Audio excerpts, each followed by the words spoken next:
This meeting is being recorded. All right, it's 10:10 on the dot. I'll take a quick roll call. Maria, are you back?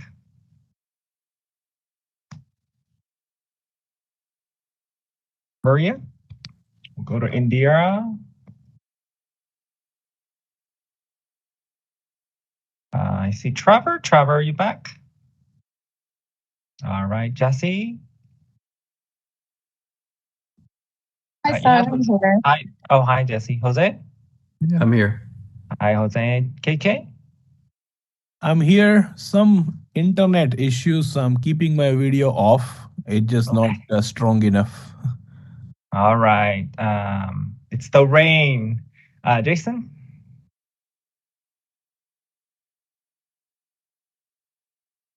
Jason?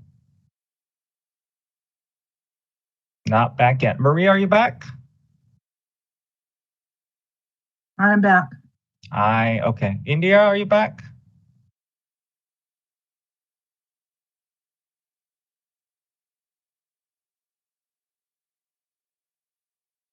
India?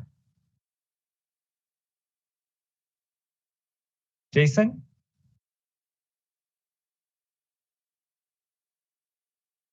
They went MIA. Your Honor, I'm sorry, we cannot continue until they're back. Obviously, due to quorum, and also I don't want them to not be able to participate in this decision.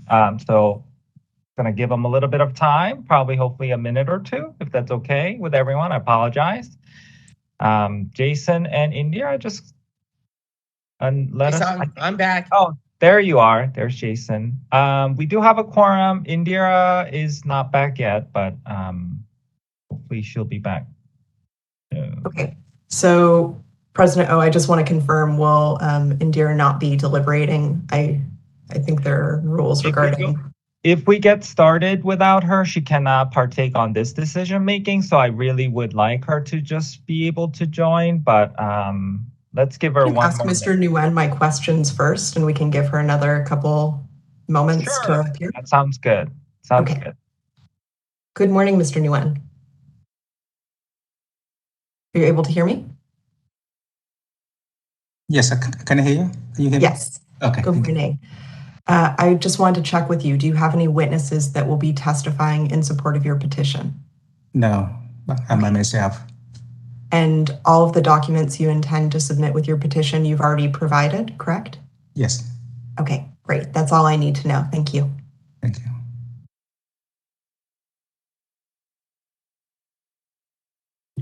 President O, would you like to do one more check or should we begin? Yeah, let's just, India, are you back? I think she might be joining momentarily. So I think if we can probably get started. Go ahead, Your Honor. The floor is yours. Thank you. All right, so we are here on the next matter, which is the matter of the petition for early termination filed by Henry Nguyen, agency case number 6467, OAH case number 2023030207. May I please take the appearance of the Deputy Attorney General for the record, please? Good morning, Your Honor. Deputy Attorney General Nicole Trauma appearing for the people of the state of California under Government Code Section 11522. Thank you, Ms. Trauma. And Mr. Nguyen, good morning. Good morning. Mr. Nguyen, you're representing yourself today, correct? Yes. All right, so I'm going to swear you in before we go any further. Could you please raise your right hand? Do you swear or affirm that the testimony you will provide in this hearing will be the truth, the whole truth, and nothing but the truth under penalty of perjury? I do. Thank you. You may put your hand down. So I'm going to give you some instructions because you're representing yourself. So in this meeting, the board is concerned with hearing about any rehabilitation that you have undergone since your license was disciplined. Ms. Trauma will first present your petition package and provide a background in the matter. After that, you'll have an opportunity to make your presentation. I want to remind you that the board has had the benefit of reading your petition packet, and you do not have to repeat anything in that packet. After you're done with your presentation, you'll be questioned by Ms. Trauma and then by the board. Do you have any questions about that? No. Okay, thank you. So I'm going to next go to Ms. Trauma for presentation of the petition packet. Good morning. We are here today on a petition for early termination of probation. The underlying accusation alleged that petitioner violated laws and regulations governing the practice of pharmacy when he was the pharmacist in charge of professional prescription pharmacy from 2014 to 2017. He violated corresponding responsibility laws, failed to provide policies and procedures, and failed to notify the board of a loss of controlled substances. Petitioner resolved the accusation by way of stipulated settlement, which was adopted by the board effective June 18th, 2020. That decision revoked his license, stayed the revocation, and placed his license on probation for 4 years. To date, petitioner has been compliant with reporting to the board on a quarterly basis, has paid the board $10,000 towards his costs and only owes a balance of $760, has paid costs associated with probation monitoring, has been employed for at least 80 hours per month, with the exception of 3 months when he was told in 2020 for not meeting that requirement. He has completed remedial education requirements. He has not owned any entity licensed by the board, and he has completed the board's diversion training program. Petitioner has filed the instant petition seeking to terminate probation early, and with his petition, he submitted continuing education certificates, 4 letters of recommendation, all verified by board staff. And Exhibit 1, which I'd now like to mark, is the petition packet that includes the memo to the board, the petition and all the documents attached to the packet, which have been Bates labeled AGO 01 through AGO 93, the notice of hearing and the consent for electronic reporting. And then there was also an addition, a correction to the memo, which is at AGO 94, and that was added on March 8th. The board members and petitioner have all been provided with the same set of exhibits. I'd like to request that the petition packet be admitted. Thank you. Mr. Nguyen, do you have any objection to admission of Exhibit 1? No. Thank you. Exhibit 1 is admitted. Thank you. It's now petitioner's opportunity to address the board. Thank you, Ms. Trauma. So, Mr. Nguyen, we're going to go to you for your testimony. Just like I mentioned before, the board has had the benefit of reading your petition packet, so you don't need to testify about anything in that packet. This is your opportunity to present your case, testify on your own behalf to explain the matters behind your discipline, as well as the rehabilitation you've undergone since then. With that, you may begin. Good morning. Thank you for having me here.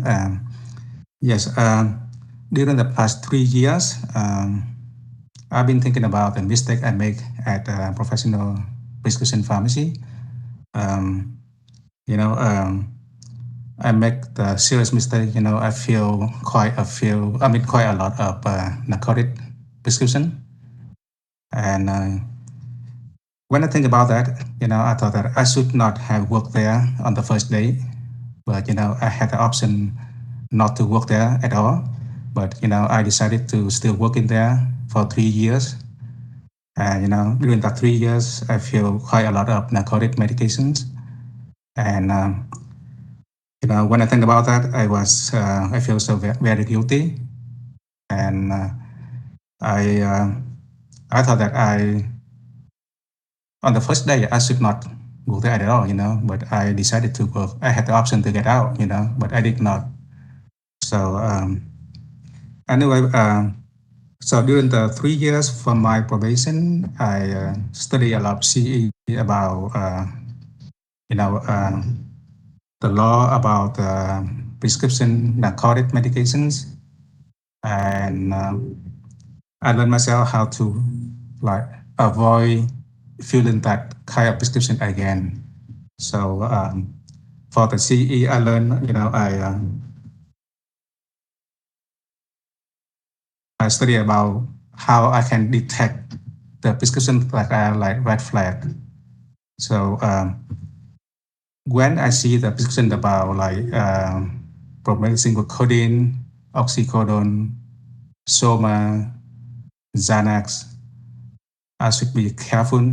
When I see those again, I would check to see if the patient paying cash, if the patient come in a group, patient live far away, and if I see those again, I will check the CURES, CURES, to make sure, it's not early to fill. So right now, after 3 years of probation and, thinking about my case, I feel like I'm very confident in like detecting those prescriptions again. But even though I say that, but I don't think I ever work in detail again, because right now I work in the closed door hospice pharmacy, and so I never deal with retail customer again. And even in the future, I will work in this hospice pharmacy. I probably never step my foot back in the retail at all. So I feel like I'm very confident. Even though if I go out and work in retail, I think that I can more careful and do not allow this mistake to happen again. And I think that's it. Thank you, Mr. Nguyen. I'm now going to allow Ms. Trauma to ask you some questions. So, Morning. In your letter to the board, you stated that since your probation, you have not worked in any retail or independent pharmacy, which means you have not furnished any narcotic drug to the general public. I'd like to get a little clarification about what you meant there. You have worked in a closed door pharmacy that services hospice patients? Yes. Okay. And you've furnished narcotics to hospice patients, correct? Yes. Okay. You just haven't furnished narcotics in a retail setting. That's right. Yes, right. That's what I mean. Yeah. Okay. You were put on probation for violating corresponding responsibility laws. What do you think are the reasons for why that occurred? What led to that violation? That means that if the doctor prescribes a narcotic and the pharmacist feel the pharmacist, if the pharmacist, ignore the warning, like the red flag, like if the patient divert that medication to abuse medication or, sell on the street, then the pharmacist is reliable, even though the prescription is valid according to the doctor. But the pharmacist has a responsibility to stop on the last step. So if the pharmacist violates that, then the pharmacist is reliable under the law too. Do you think you ignored red flags in the past? You know what? When I work at that professional prescription pharmacy, I saw those prescriptions. I felt like I should not fill those because the prescription asked for oxycodone, 30 milligram. And I did not want to fill those, but I was the owner of that pharmacy. Like she harassed me almost every week. I told her, I don't want to fill this. But she said, what's wrong? We've been feeling that all the time. Before you came here, we feel that all the time. Why you don't want to feel? But I told her that it looked like suspicious for me, But she still argued with me, in the pharmacy. Actually, the first 2 days I worked there, I didn't feel at all. I told her, no, I don't feel this. This looks suspicious. And then, she argued with me about that. And then during that 2 years prior to that, I was looking for another job, but I couldn't find any job. So I thought about that, and then I went home and I thought about that. And then the next day, on the third day, when I come back to work, I make a deal with her. I only fill like a couple of prescriptions a day. I don't want to fill a lot because she said she feel before I came, they feel like 8-10 prescriptions a day. I'm like, no, that's too much. I don't feel this. But because having a job and take care of my family, I had no other job at all. I mean, I have another job, but it's only a part-time, which is not enough. So because I had to make money to support my family, so that's why I make a deal with her that I don't want to feel that too many narcotics. So I tell her I might feel 1 or 2 scripts a day. After a very long argument with her on the third day, and then I agreed to feel, even though in my heart, I did not want to feel those at all, So, but finally I had to feel, because if I don't, then I don't have a job. So that's the mistake I make. And, that's why I feel regret about that mistake. You know what I mean? Yeah. So are you saying that you did recognize the red flags, but that you felt pressured by the owner to fill these? Yes. How are you going to deal with that situation in the future? If an owner of a pharmacy is pressuring you to fill prescriptions that you don't feel comfortable with, how would you deal with that situation now? Before that, I was under the pressure to fill, because during those time, my wife could not work because she has a terrible medical disease. So I was the only person in the house that can go out and make money. But right now, my finance is better now. So in the future, if I have a situation again, I would deny and walk out of the pharmacy if that's the case. What about if your finances weren't that good? What would you do in that circumstance? Would you? I could still walk out of the pharmacy, because that's the first one. The mistake I make at this professional pharmacy is in the past 3 years. I thought about that many times. I told myself I should have walked out of that pharmacy on the first day. I mean, so if this situation come back, even though I don't have money, I had no choice. The law is the number one. The finance has nothing to do with the law. So the law dictate everything. I would still, walk out of pharmacy. I would refuse. Even though they put their gun in my head, I still walk out. I cannot do that again. And how do you implement your corresponding responsibility now in your current role? Right now, whenever I see any prescription that is, raising any suspicion, even though at the hospice pharmacy there, I print out like the coolers to make sure that the patient, does not receive like a duplicate narcotic medications before I let it go. So this corresponding responsibility will, make me remember for the rest of my life. When I work in any pharmacy, I will always not forget the word corresponding responsibility, because I had the mistake before, and I told myself that I should not let it happen again. Now, the accusation had charged you with failing to report a loss of controlled substances. You did not report the loss because you were unaware of that requirement, correct? Yes. Okay.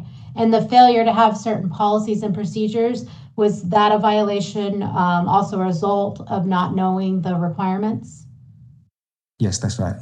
Okay. Since going on probation, how have you kept abreast of the changes in pharmacy law? Sometimes I look on the website of the board to see if the law has any change.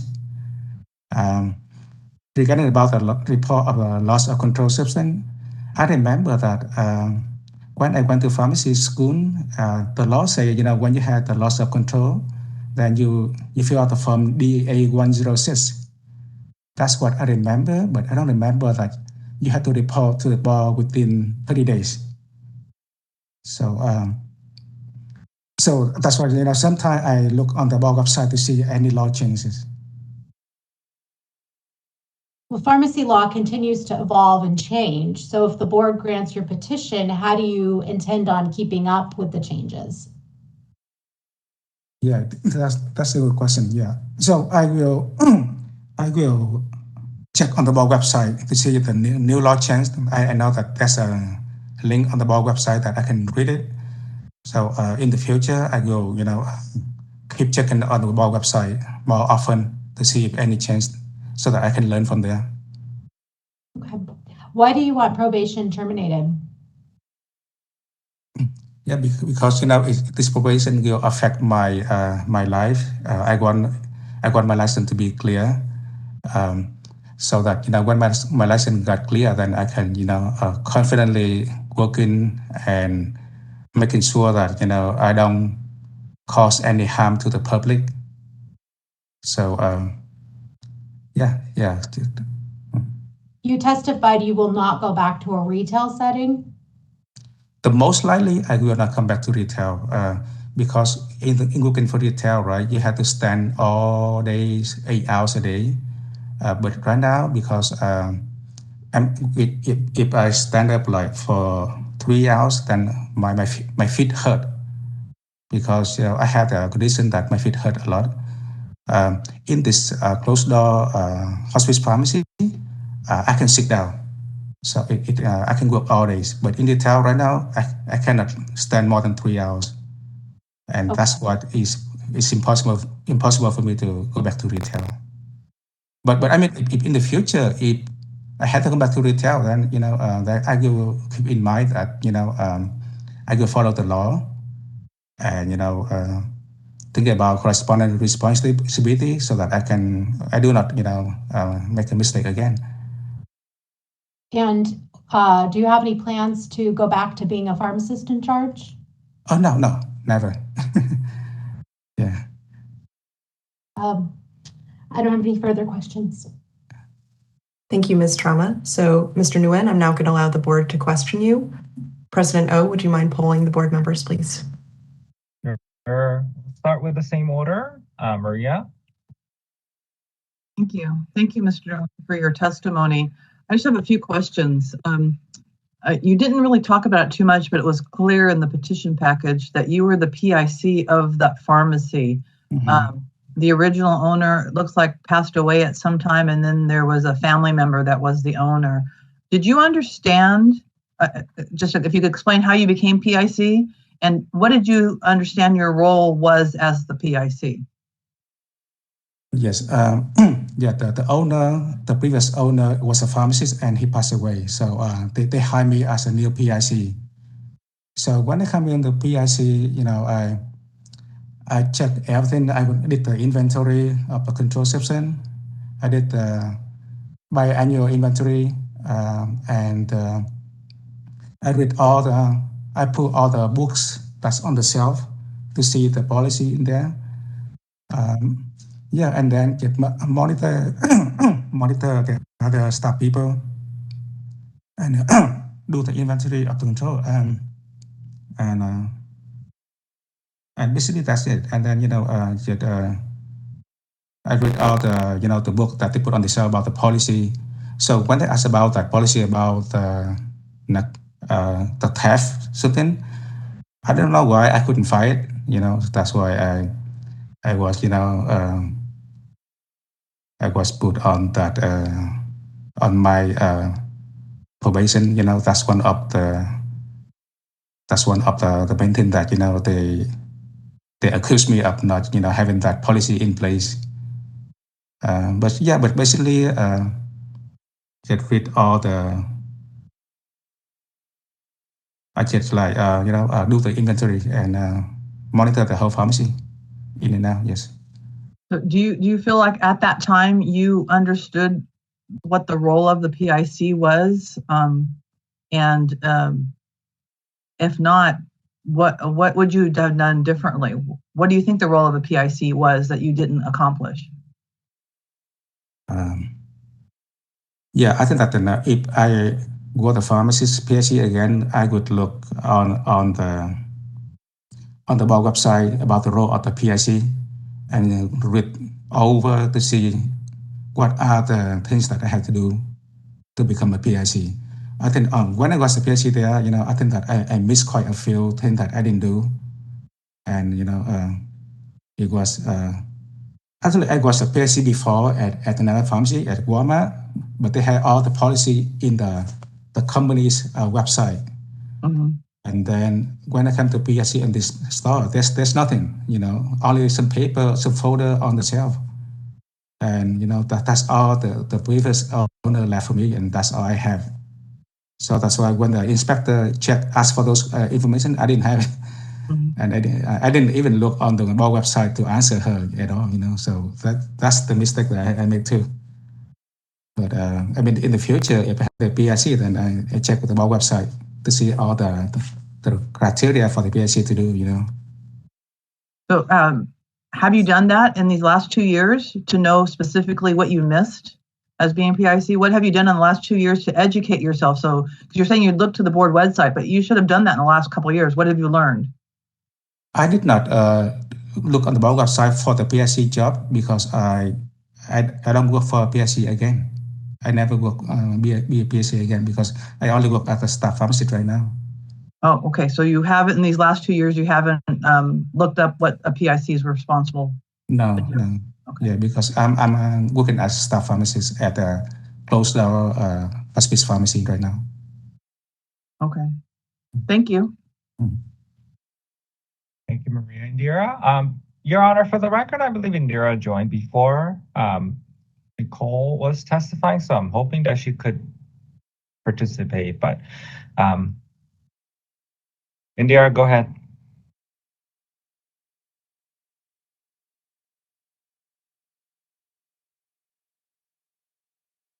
Any questions?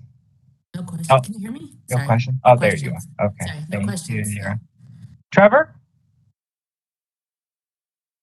Yes. Hello, everyone. My question is, in the hospice setting, what is the biggest, what do you see as the biggest risk to prescription abuse in a hospice setting? And what do you do to mitigate that risk? Yeah, the hospice is the patient who live in hospice care. And we dispense quite a lot of narcotic, morphine, oxycodone to the hospice patient. And when we have the order for the patient, we know that the patient belongs to a hospice.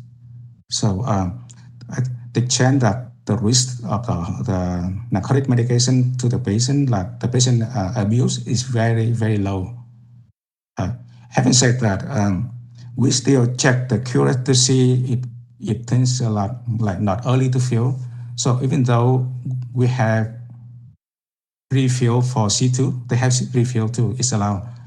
And then we still, if the refill is early, we still de-check. We only fill, when it's due. So the risk is very, very low in the hospice. That's why we check every day to make sure that we don't dispense early any narcotic medications.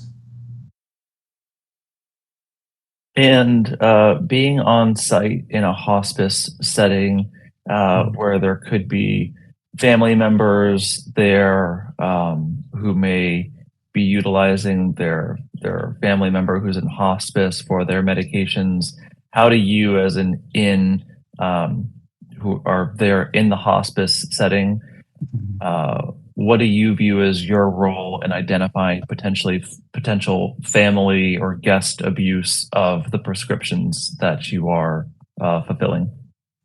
Oh, I see. Yeah, I never experienced this kind of question before because all the patients that we dispense, we never heard any loss medication filling early. Yes, I do sometimes, but the nurse, the person who monitor, sometimes they call us, to say the patient want to refill, and when we check it, it turns out it's early. Then we tell them it's early, we don't fill. Sometimes I never had this issue before, but if I do, then I will ask the patient, are you taking medication yourself? Somebody else, borrow the medication because they complain about pain and you get the medication to your friend. I will ask that. But actually, I never had this experience before, because the hospital patient, they like almost dying and they need medication. I never heard this question before, but I would definitely ask them for those questions to make sure, they answer, correctly. Thank you. That's all I have. Thank you, Trevor. Jesse? Thank you. Can you remind us how much time you have left on your probation? Oh, yes, I have, I think 1 year and today is March, 1 year and about 5 months. 1 year and 5 months. And why is it that you're looking to terminate your probation early? Yes, because, I want my record to be clear from the state board. That's the main reason. So that, I can, confidently work in, making sure everything goes right, making sure I don't, harm the public from now on. Because and also I'm confident that if I go out and work in detail, which is most likely unlikely, I can confidently check in to make sure the prescriptions are legit to fill. So I'm very confident. So that's why I want my license to be clear. Great. And I know you mentioned that you don't really fill medications early in a hospice, but of course there will be times when you do. Can you give us an idea of how early you will fill in situations where you might have to? Oh, yes. Yeah, I see. Yeah, that's right. Once or twice, I remember that the nurse asked her to fill early because the patient lost the medication. But the earliest we feel is 2 days early. That's the earliest. No more than 2 days. Even though, they say that, but we told them, it's early, we don't do that. Even though 2 days, but sometimes we deliver the next day. So when the medication arrive, it's only 1 day early. Yeah, we don't feel early like a month. I mean, the week or 5 days. No, we don't do that.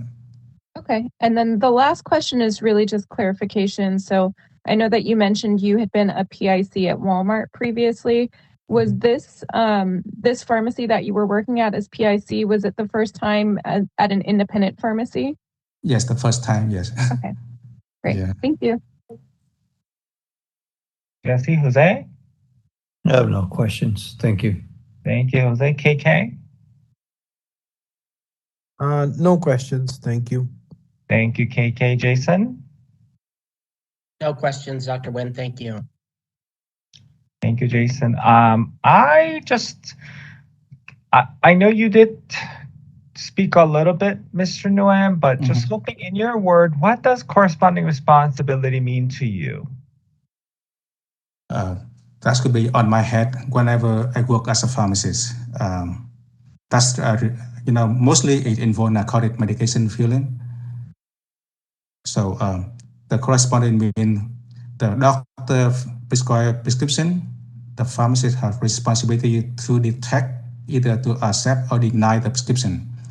If the pharmacist suspect the prescription is not legitimate, then the pharmacist has the right to deny to fill that prescription.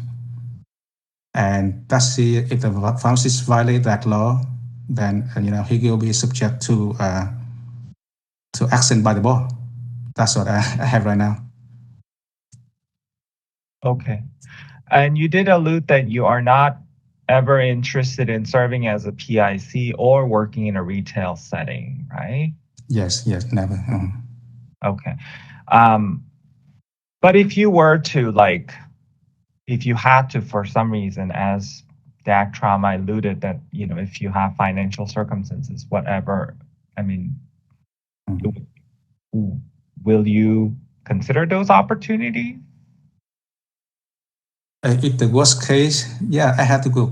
If I had to come back in detail, I might, but like I said, I cannot stand for more than 3 hours standing in detail. So I don't know how I can handle that. But if I had to go in detail, I had to make sure that, corresponding responsibility will be on top of my head all the time, so that I don't, dispense narcotic to public that are abusing, or level the medication. But I mean, it's most likely I never come to retail. Yeah, but because I can't stand for more than 3 hours right now, my feet hurt a lot. Okay, gotcha. Thank you for participating here today, coming to us. I appreciate your time, and Your Honor, back to you. Thank you, President O. I'm going to check with Ms. Trauma if she has any additional questions for the petitioner. No questions. Thank you. So, Dr. Nguyen, this is now your opportunity. If there's anything else that you would like to add for the board to consider your petition. Yes. So, from the day that, my license was on probation, I never forgot to go correspondence responsibility. So, I will carry this for the rest of my professional, working as a staff pharmacist. Even in the future, if I have to go out work in retail, I will never forget about this, and I will never forget about the mistake I make. But most likely I could work in the closed door hospice pharmacy until I retire. So I hope that I will. I guarantee that I will never, dispense illegal, prescription to the general public at all. And that is the guarantee for me. So I hope that the board understand. Thank you. Thank you, Dr. Nguyen. That concludes the petition hearing in this matter. The case is submitted and the record is closed. We are off the record in this matter and will proceed to the next petition. President O, would you like to go straight to it or take a break? No, I think we're good. We'll go straight to the next case. Unless the members. All right, thank you. I think we're good. Yeah, go ahead. All right, let's make sure we have the next petitioner. I have Dr. Kim. Is that correct? She's muted. Sorry, you can just call me So. I am an intern pharmacist. Okay, so thank you.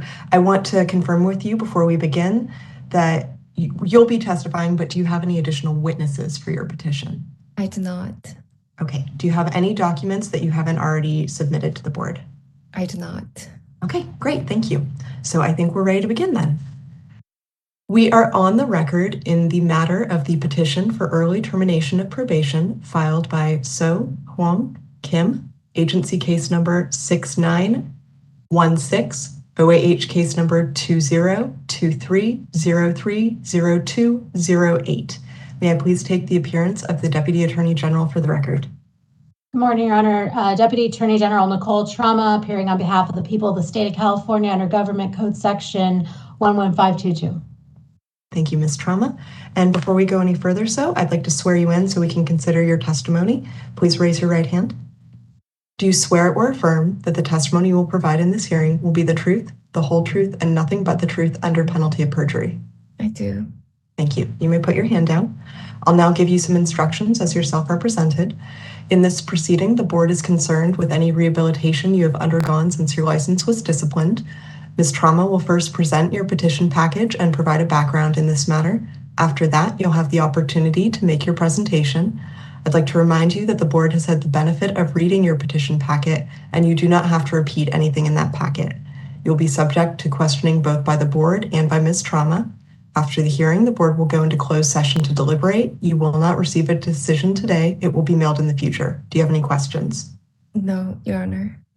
Thank you. So I'm next going to move to Ms. Trauma to present the petition packet. Thank you, Your Honor. We're here today on a petition for early termination of probation. Petitioner initially filed an application for an intern pharmacist permit on July 2019, and her application was denied February 2020. Thereafter, the board filed a statement of issues alleging petitioner was convicted of a crime substantially related to the qualifications, functions, and duties of a licensee, and that she committed unprofessional conduct. Specifically, on October 28, 2019, petitioner was convicted of wet reckless, sentenced to serve 36 months probation, 1 day in jail, and complete the 3-month drinking driver program, as well as the victim impact counseling. The conviction was based on an arrest on April 28, 2019, after she was stopped by law enforcement for swerving and straddling lanes, and she had a blood alcohol content of a 0.20. To resolve the statement of issues, petitioner signed a stipulated settlement wherein she agreed that upon issuance of her intern pharmacist license, that license would be immediately revoked, the revocation stayed, and placed on probation for 3 years. The stipulation was adopted by the board and the decision became effective July 29, 2020. A little over a year later, on September 22nd, 2021, the court dismissed petitioner's conviction under Penal Code Section 1203.4.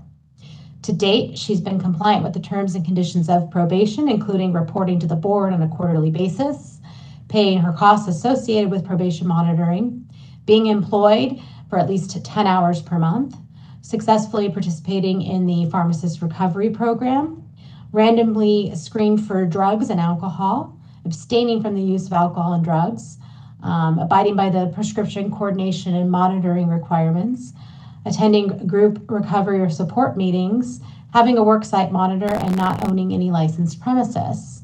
With regard to the PRP, petitioner entered transition in January of 2023. Petitioner has filed this instant petition for early termination of probation, and included with that petition is a copy of the prior decision in order, a case summary printout reflecting that her conviction had been dismissed pursuant to 1203.4, 6 letters of recommendation, all verified by board staff, one of which is from her primary care treater and another one from her therapist. Petitioner is not required to do CEs. I'd like to mark as Exhibit 1 the petition packet, which includes the documents I just described, as well as the memorandum to the board and the notice of hearing and consent for electronic reporting. These, I've also, Your Honor, filed a request for a protective order with regard to the letter from her medical provider and therapist. Those are located at AGO 19 through 26. The board members and petitioner have been provided with the same set of documents. Request that the board admit those, or the court admit those as Exhibit 1. Okay, so I will grant the request for a protective order, pages 19 to 26, and I'll ask, so do you have any objection to admission of Exhibit 1? I'm not actually in transition right now. I was just granted to submit for transition package. Okay, thank you very much. And you'll have an opportunity to clarify that during your testimony. I want to understand if you have any objection to the petition packet as a whole being admitted into evidence. I do not. Thank you. Exhibit 1 is admitted. Thank you. It's now petitioner's opportunity to address the board. Thank you. So as I mentioned briefly earlier, this is your opportunity to tell the board about your rehabilitation and the reason that you have filed your petition. You don't need to repeat any items that are mentioned within the petition packet because the board has had the opportunity to read it. And with that, you may begin. Thank you. Good morning, Your Honor, Deputy Attorney General, and members of the board. I would like to begin by thanking you all for your time and for giving me the opportunity to present my petition for early termination today. Currently, as we said, my license is on probation for alcohol-related reckless driving, which the case has been dismissed pursuant to Penal Code 1203.4. I was celebrating my birthday and being accepted to pharmacy school. I made the rash decision to drive after drinking, which could have jeopardized everything I had worked so hard for. It is not in my nature to make irresponsible decisions without considering the impact my actions may have on others and myself. Throughout my probationary period and pharmacy school program, I have found it invaluable to reflect on this experience. Despite being accepted into my dream pharmacy school after several years of working full-time and studying, I was consistently worried about my future. Being consistently striving for improvement and growth made it difficult for me to be grateful in the present, since I was always looking for the next achievement. This experience made me realize how fortunate I am to be where I am, able to use my pharmacy knowledge to serve the community. I see this opportunity to give back to the community as one of the greatest privileges I have been given. This is not something automatically earned by obtaining a degree or a license, and I'm thankful that I can continue my pharmacy journey and I don't take it for granted. I'm now more aware of my responsibilities as a healthcare professional. I recognize that my personal life extends into my professional life, and I'm accountable for earning the trust of my patients and colleagues. Throughout this process, I was fortunate to develop many valuable relationships with supportive people. I understand that I must continually prove that I'm capable of doing the right things. I have been following all the requirements with no positive random alcohol or drug test results demonstrating my ability to remain an accountable colleague and healthcare professional, and my dedication to serving my community. A probationary period can be challenging as it requires significant time for meetings, testing, and follow-ups, in addition to the pharmacy school curriculum. Moreover, it has been difficult for me to afford the costs associated with probation in my capacity as a pharmacy student. However, I believe that this experience has been well worth the time and expense, as I have become a more disciplined and competitive pharmacy student. During my time in pharmacy school, I served in the student government, supporting pharmacy students and pharmacy organizations. As part of my continuing education and motivation, I continue to conduct research to gain fundamental knowledge for my future career goal. I have seen how much I can contribute to patients' health as an intern pharmacist as I work through my APP rotations. My past experiences have shaped who I am today, and I'm grateful for the life lesson I have gained. Having less than a year left in pharmacy school and a plan to start postgraduate training upon graduation, I wish to close this chapter and move forward.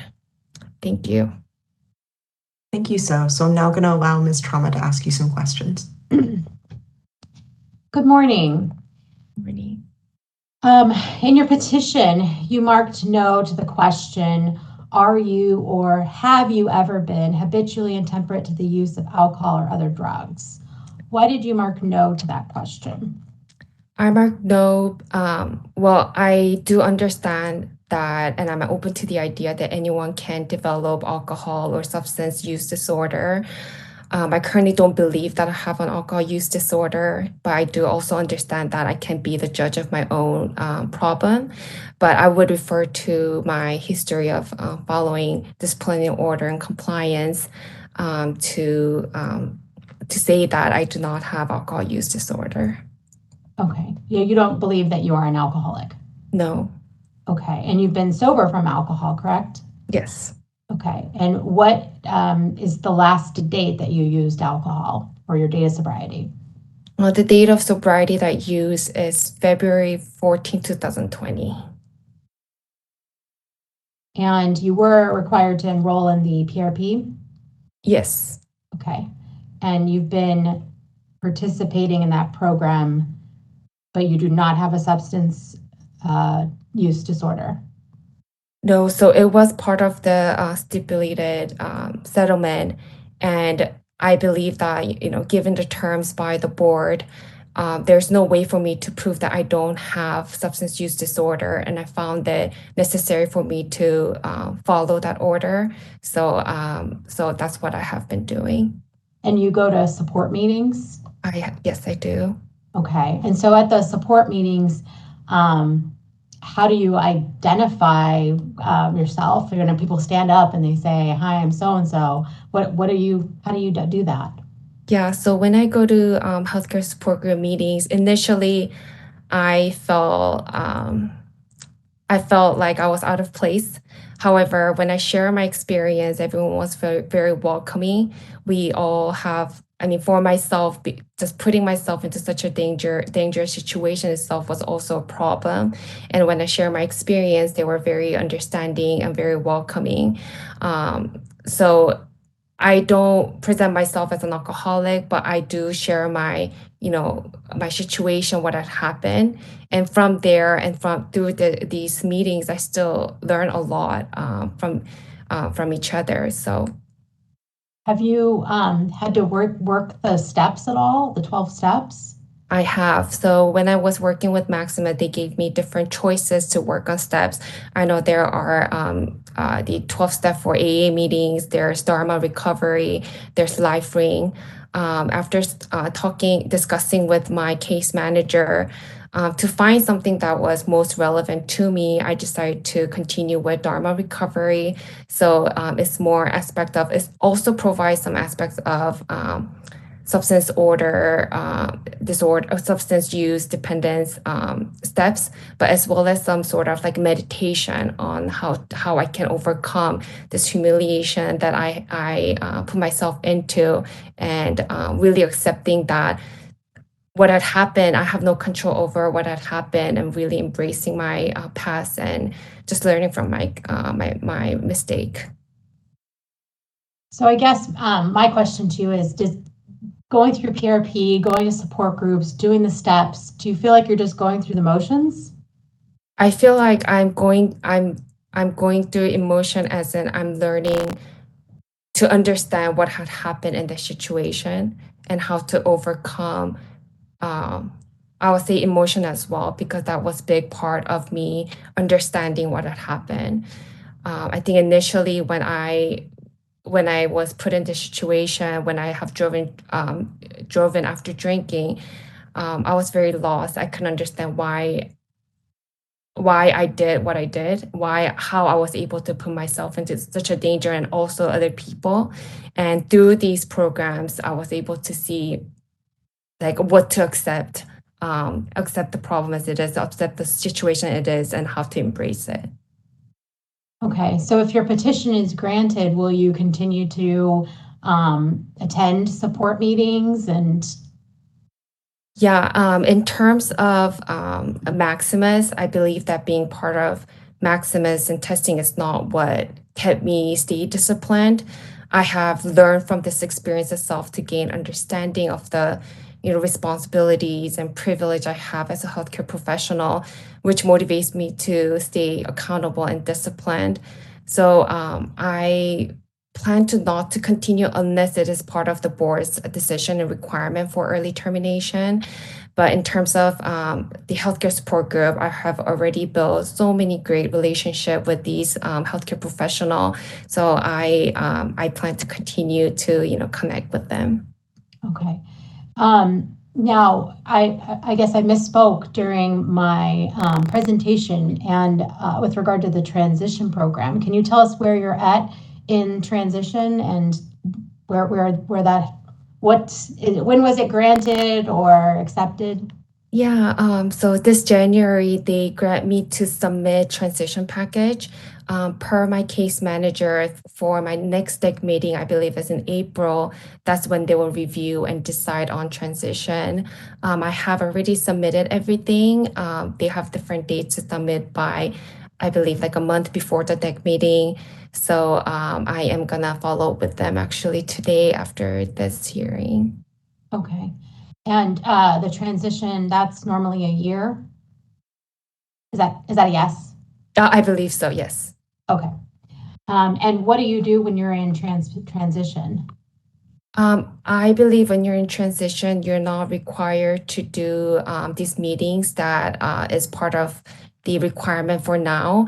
And the main thing would be continue testing for random drug and alcohol testing and follow with my case managers. Okay, so you have to still continue to test, but you won't be required to go to support meetings? I believe so. But I don't have the actual package yet, so I wouldn't exactly know what they would require. Okay, that's okay. I was just asking about your understanding of the transition program. How old were you at the time of your arrest for a DUI? I believe I was 27. Okay. And from your petition, you stated that you made a rash decision to drive without considering how your actions might harm others or yourself. How might you have harmed someone? I was drinking, intoxicated. I was swerving. If there was the car next to me, I could have hurt other people. It could have been more severe. Not that this case itself is not severe enough. And also, I felt like the people who trusted me, my family and friends, I have hurt them emotionally. So these are some things that I was thinking about when I wrote that. Okay, and as part of your criminal probation, you had to take the 3-month DUI offender program and do a victim impact panel, correct? That is correct. And what did you learn from those programs? A lot of stuff. It's really hard to just say one thing, but just about how, I've seen so many different people. I met a lot of different people and why they drove after drinking. And just learning how it could really for many different reasons, how it could result in same situation.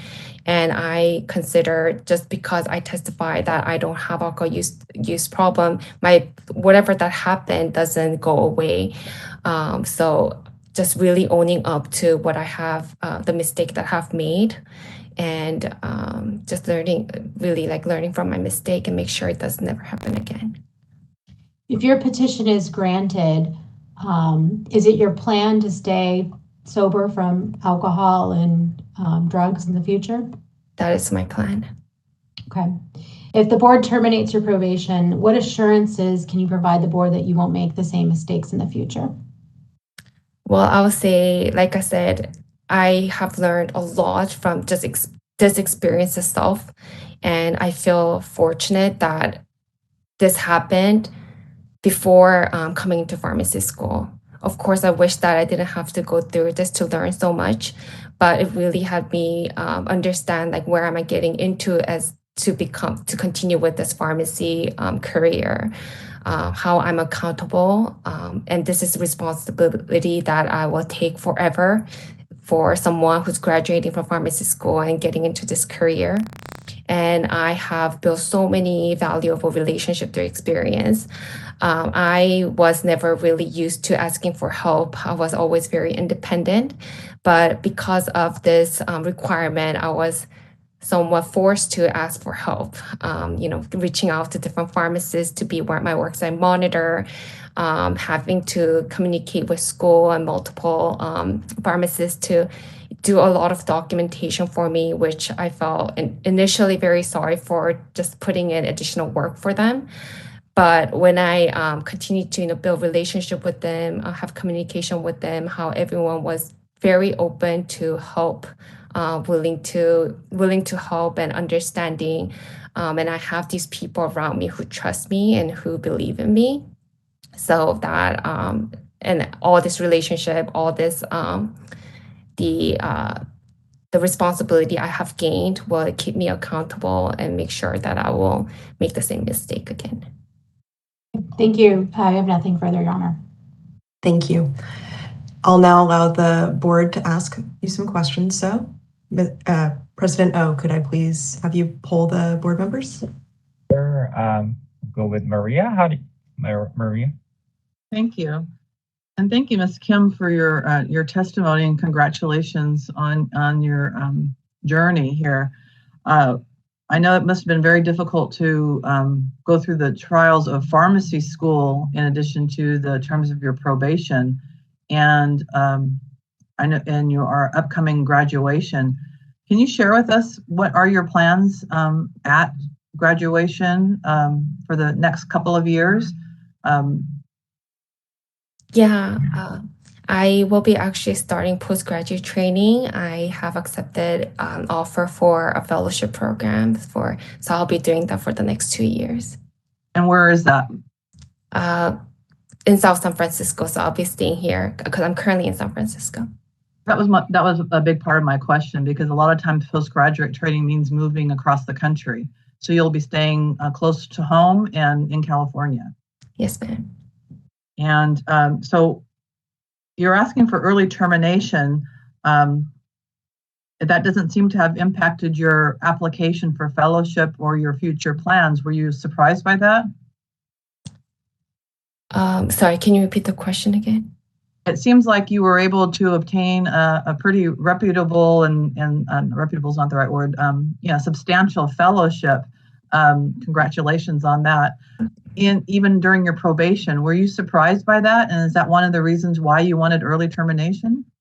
That is not the reason why I wanted early termination, because given that a lot of fellowship doesn't actually require a license, but I think during this whole process, during schooling and fellowship application, what I learned is just being honest is just what will get you further. There's no easy way out. So I've heard, there's no easy way out. So I was thankful. I wouldn't say I'm surprised because I did my best to really earn for it, I feel like. And because of these people who trusted me, write me the letter of recommendation, I felt like I had a great support to really help me through this process. Great. Thank you. Thank you so much. Indira, any questions? No questions. No questions. Thank you, Indira. Trevor? No questions. Thank you. Thank you, Jesse. Thank you. So you mentioned that fellowships don't require a pharmacist license. Do you plan on taking your board exams after graduating, even if it's not required by your fellowship? Currently, I am planning, given that I work so hard and for the years of schooling and just really keeping my doors open, I would like to take my license, and that's the current plan. Okay. I know it must have been very difficult doing school in addition to all of the probation requirements. The transition to becoming licensed and especially postgraduate training is pretty rigorous. What are your plans for managing stress and maintaining sobriety through that? Yeah, I feel like just like going through, like you said, with all the disciplinary action and the pharmacy school curriculum, I've been pretty well balanced by, having some people. I was able to open the situation with some of my colleagues and my mentors. And I think this is something I gained from doing all these meetings and programs as well. Like I said, initially, I felt very ashamed. I didn't know how to share, but this experience became something that is not something that I hide anymore. It's something that I'm willing to share. And I'll continue to have these people around me to discuss about any hardship that I may go through. And also family members and friends. So I am not too concerned. Great. So I know you mentioned your sobriety date you have down as February 14th, 2020, but your arrest was in October of 2019. So you did continue drinking after your arrest, is that correct? So this is something that I also discussed on my initial meeting with Maximus. I didn't have exact date when I stopped drinking. And once I started school, there was some event where there was alcohol there. And I told them that I had it in my hand with alcohol and I took a sip, but it wasn't something that I was regularly drinking, and let them know. So we decided to have like a set date for myself, and that's where we came to a conclusion to set it as a February 14, 2020. Okay. And in one part of your testimony earlier, you said that you didn't have control over what had happened. Can you just provide some clarification on what you mean by that? Control over what had happened? Mm-hmm. Oh, so I meant to say that I made a rash decision to drink and drive. And I was, reflecting back how I was so irresponsible to put myself into such a dangerous situation that could not just harm myself for others. And when I was reflecting back, I felt like I was just not living in the present. I was just constantly thinking about what's next and what other achievements that I have to do. I think that's what I was trying to say initially. Okay. So you do take responsibility, though, for your actions. Definitely. And then my last question is, prior to this DUI, had you ever drank and drive before? I have never. Okay.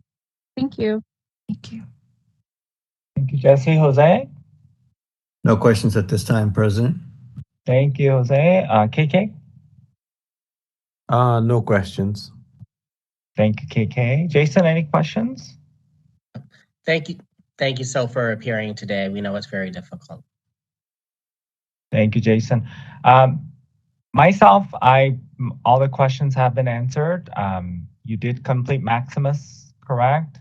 So I did not complete Maximus yet. Oh, you did not. Okay. And then Maria asked you about future practice. Okay, thank you. Thank you for coming today. Congrats and good luck to you. And we wish you the best. Thank you so much. Thank you, President O. We're now going to go back to you, So. If there's anything else that you'd like to add while you're still under oath before we conclude your petition, now is the time to say it. Yeah, I just want to really thank everyone and listening to my story, and just thank you again. I really appreciate all the words. Thank you. And I neglected to ask Ms. Trauma. I'll just double check. Ms. Trauma, any additional questions after the board? No, Your Honor. Thank you. So I think we are done. That concludes the petition hearing in this matter. The case is submitted and the record is closed. We are off the record in this matter and will proceed to the next petition. Thank you, Sal. Thank you. President O, would you like to take a break or go straight to the next one? We're at a little bit of an awkward time, so if members are agreeable, we'll push through one more and then we'll take a lunch break, and then we will have one more after lunch. We have a very extensive closed session, so we just want to be mindful of time, and I do not want to lose quorum today, so just hopefully that's okay. So we'll proceed. Thank you. So next we have Clinton and Clinton doing business as Apothecary Pharmacy. Could I have, Dr. Clinton? I just want to confirm a couple things with you before we go on the record. Dr. Clinton, are you able to hear me? If you could unmute and turn on your camera. Okay, can you hear me? I can hear you now. Okay, and I think can I you should see me? be able to see you shortly. It could be a lag on my end. I'm not able to see you yet. I'm getting some nods that other folks might not be able to see me either. Are you able to turn on your camera? Let's see, camera. The start video, is that Yes, that's the one. Let me click on that. Okay. Okay, I can see you. Thank you, Dr. Clinton. Before we go any further, I want to check with you. Do you have any witnesses that will be testifying in support of your petition? Oh, I do not. Okay, and all of the documents you intend to submit with your petition we already have, is that correct? Yes. All right, those are my questions, so I think we're ready to begin. Thank you. We are on the record in the matter of the petition for early termination of probation filed by Clinton and Clinton Inc. doing business as Apothecary Pharmacy, agency case number 6477, OAH case number 2023030209. May I please take the appearance of the Deputy Attorney General for the record? Good morning. Nicole Trauma, Deputy Attorney General, appearing on behalf of the people of the state of California under Government Code Section 11522. Thank you, Ms. Trauma. And Dr. Clinton, as your self-represented, I'm going to swear you in before I give you instructions. Please raise your right hand. Do you swear or affirm that the testimony you will provide in this hearing will be the truth, the whole truth, and nothing but the truth under penalty of perjury? I do.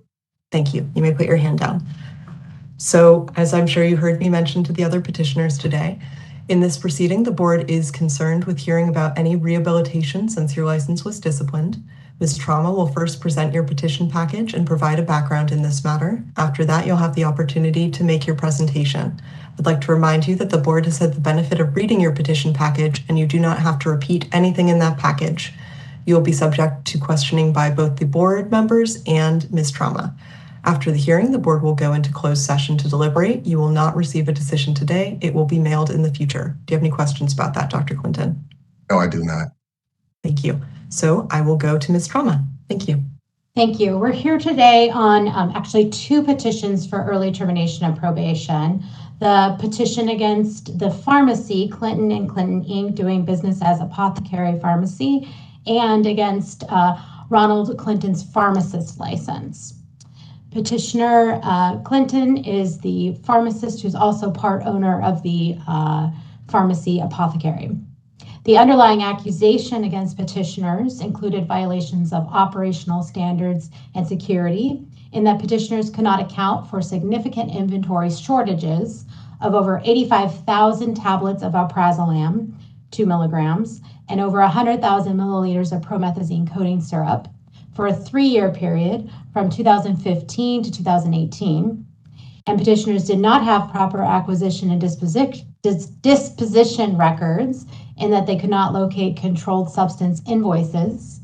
And they also allowed an unlicensed pharmacy technician to perform technician duties. To resolve the accusation, petitioners signed a stipulated settlement which was adopted by the board and became effective January 23rd, 2020. The decision revoked the pharmacy permit and pharmacist license, but stayed the revocation and placed the licenses on probation for 5 years. To date, Petitioner Pharmacy has been compliant with reporting to the board on a quarterly basis, has paid investigation costs, but owes a balance of $6,337 to be paid jointly and severally with petitioner pharmacist, has paid costs associated with probation monitoring, has made employees and owners aware of conditions of probation, have the premises open for at least 120 hours per month, has prominently posted the required signage, has retained an independent consultant, and has not acquired new ownership. To date, petitioner pharmacist has been compliant with reporting to the board on a quarterly basis, abiding by the work conditions, paying the investigative costs, but owes the balance that I previously mentioned, has paid probation monitoring costs, has been employed for 80 hours, and has completed remedial education, completed the drug diversion and abuse course, and has not acquired new ownership. Petitioners have filed the instant petition seeking to terminate probation, and with the petition, they've submitted continuing education certificates, 4 letters of recommendation, all verified by board staff.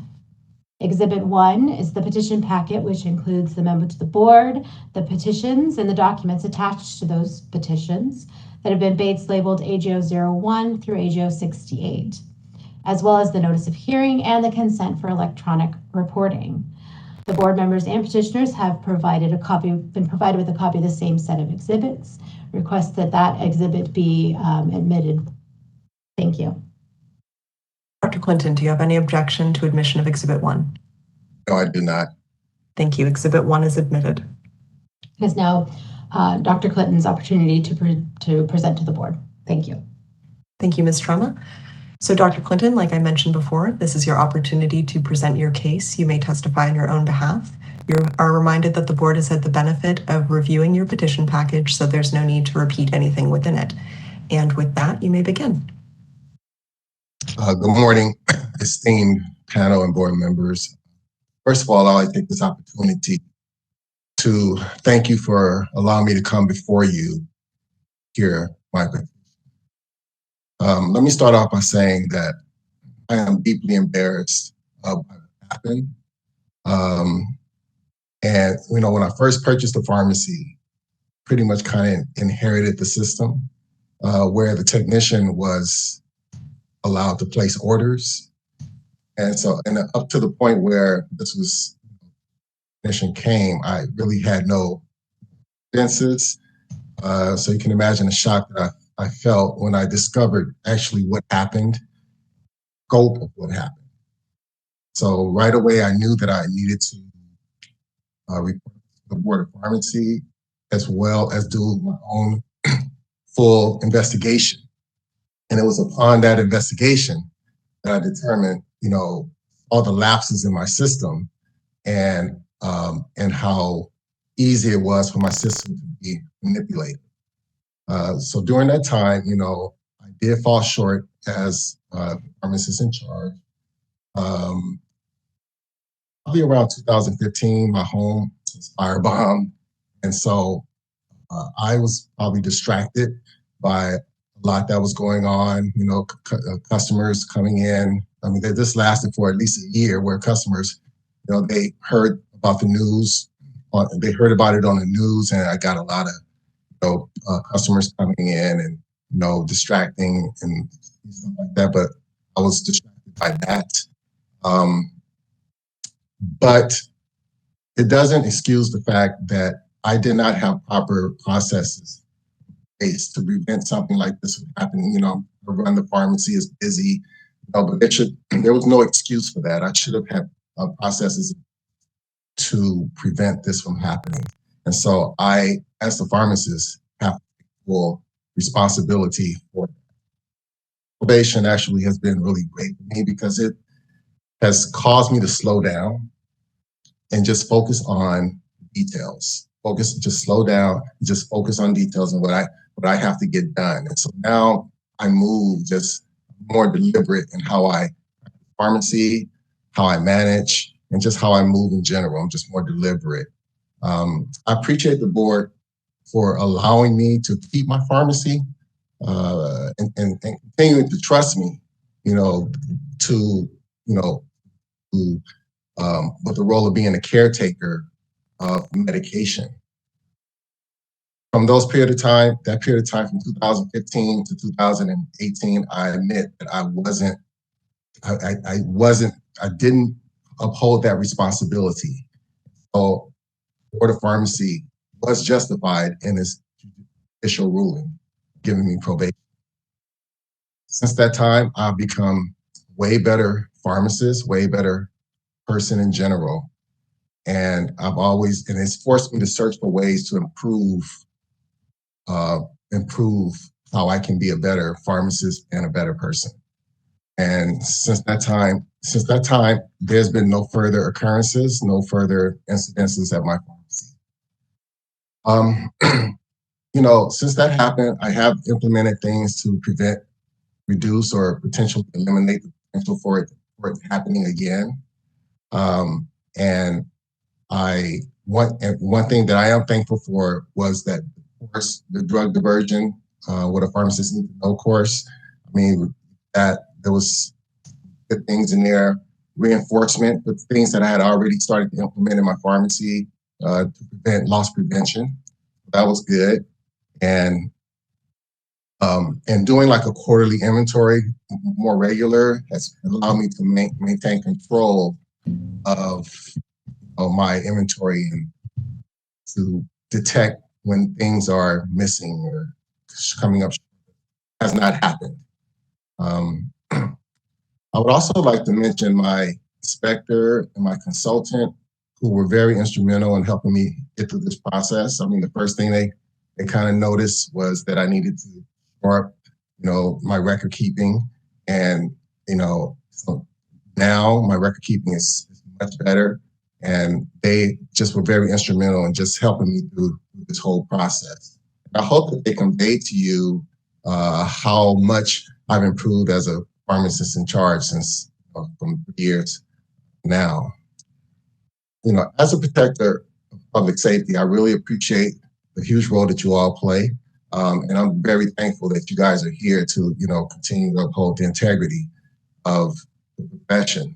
I've always prided myself in being, an ethical person, and I take great pride in being a part of the healthcare team. I love the profession, and yes, I did have some managerial issues back then, but those things have been corrected at this point. The probation has been very redemptive for me, and at this point, I just want to move forward, look ahead, and just continue to bring great service to our community and be a part of the healthcare team to help uphold the standards of our community. An opportunity. Thank you, Dr. Clinton. I'll now allow Ms. Trauma to ask you some questions. Good morning. Good morning. You were the pharmacist in charge at Apothecary Pharmacy at the time of the violations and the accusation, correct? Yes. Okay, and in your letter to the board, you indicated that you were victimized by your former technician. How did your former technician victimize you? Well, my technician was the one who was ordering the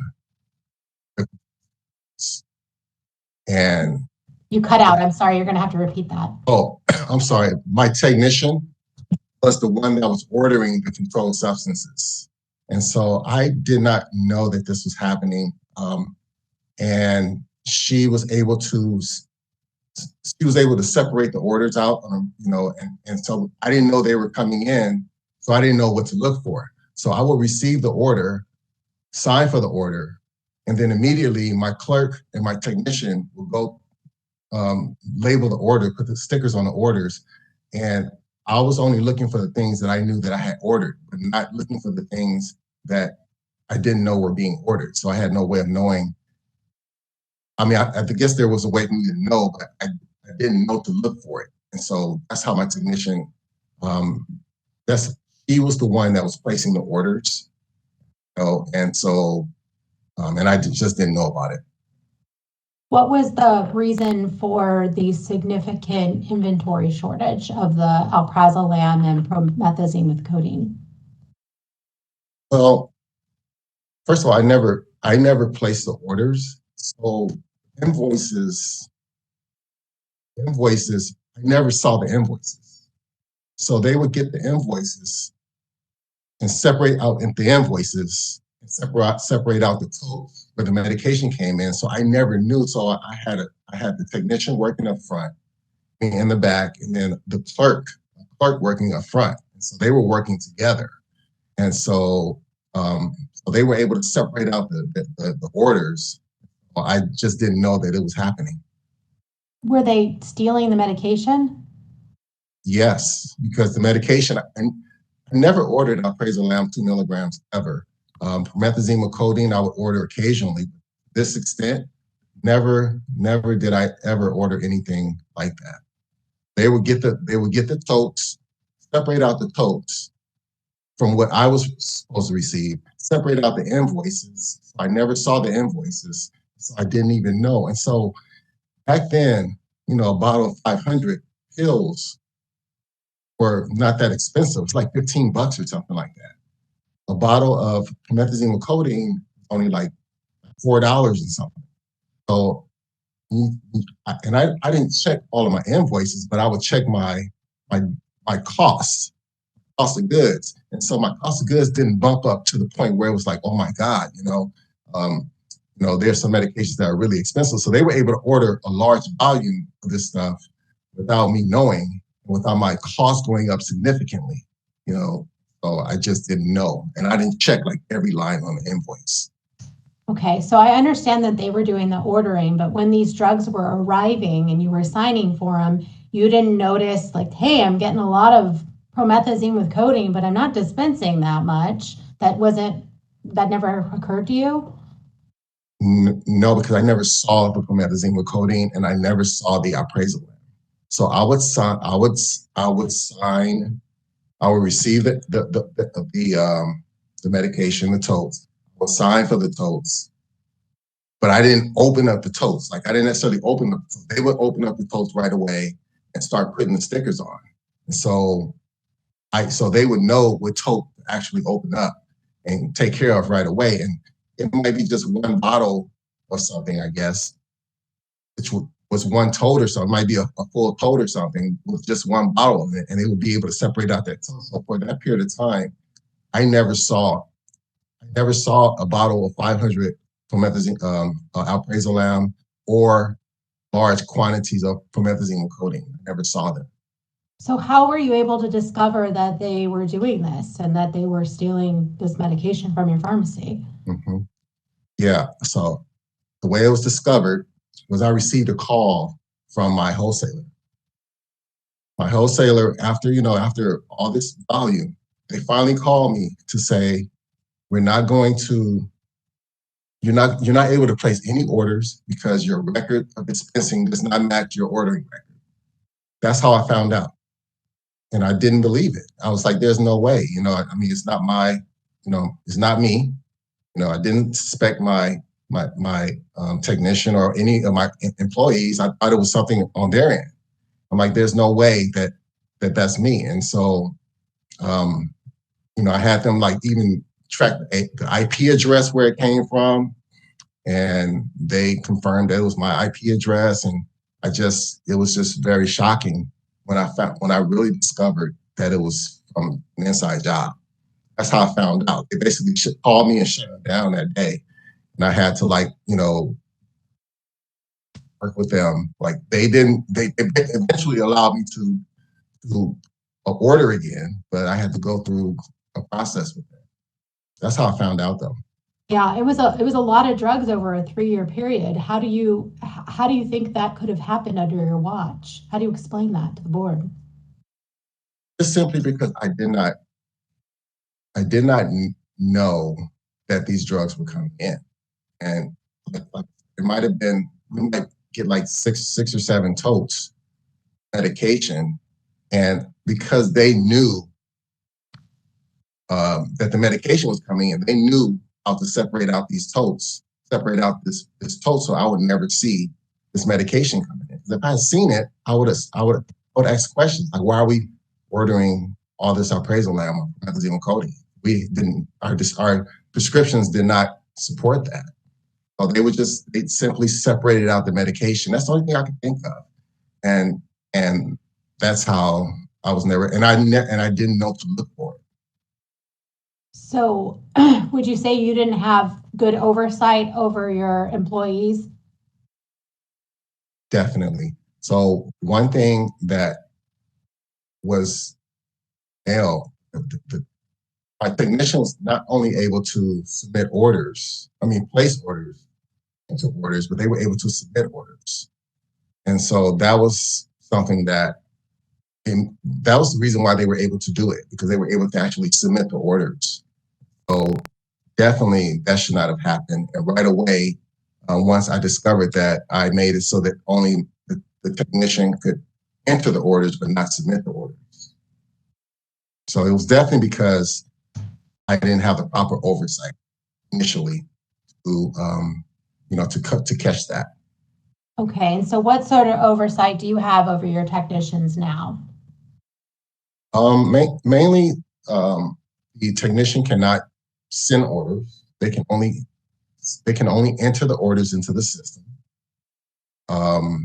And I know exactly what's coming in. I take all orders, all medication that come in, and not only do I sign, receive, but I also open the totes to look for any discrepancy.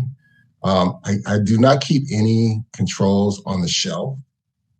Everything is under lock and key, and that includes schedules 3 through 5. Everything is under lock and key. So when I don't do a lot of controls anymore, but when I do get orders in, I have full control. You can't just go and pull a medication off the shelf that's a controlled substance and fill it. I have to go and retrieve it and then give it to the technician, which is working right next to me. I can see everything that's going on. Okay, and you're still the pharmacist in charge at Apothecary, correct? Yes, I am. Okay. Do you have any other pharmacists employed there? No, just me. And how many technicians do you have? At this time, none. No technician. Working it by myself. Okay. Do you have any clerks or anybody there to help you? Nope, just me. Okay. Now you've been on probation since January of 2020, correct? That is correct. And you had a consultant who came into your pharmacy as part of your probation? Yes. And what sort of feedback did you get from your consultant? My consultant was really good because, his main thing was record keeping, like knowing where things are upon call, and just keeping on top of records and not letting things pile up. That was my main issue was record. That's what he came in and kind of helped shore up. When he first came, we kind of looked at how this happened and why it could have happened, and it was things that I had already done as far as how to after stuff like that. So reinforce that, and he just kind of helped me focus on my record. Would you say that you implemented the recommendations from the consultant that he gave you, that your consultant provided to you? Oh yeah, definitely. As far as having certain information in certain areas where it can be readily retrievable, the order of things, how it should be, just everything about running the pharmacy and being able to back in 2015 when the inspector said they couldn't retrieve any invoices or any records, that was because I really didn't know, but I did have records and I had invoices. I just didn't have those invoices that they asked for, because I never saw them. But I think that's one of the main things that my consultant had me focus on was just when the inspector comes in, when the consultant comes, and there's something is requested, be able to have it available for them. Okay. Your consultant was reduced from monthly to quarterly, is that correct? Yes. And when was that?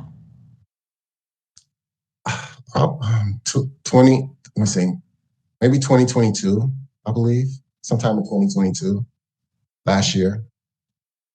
You were ordered to take that drug diversion course. What did you learn from that?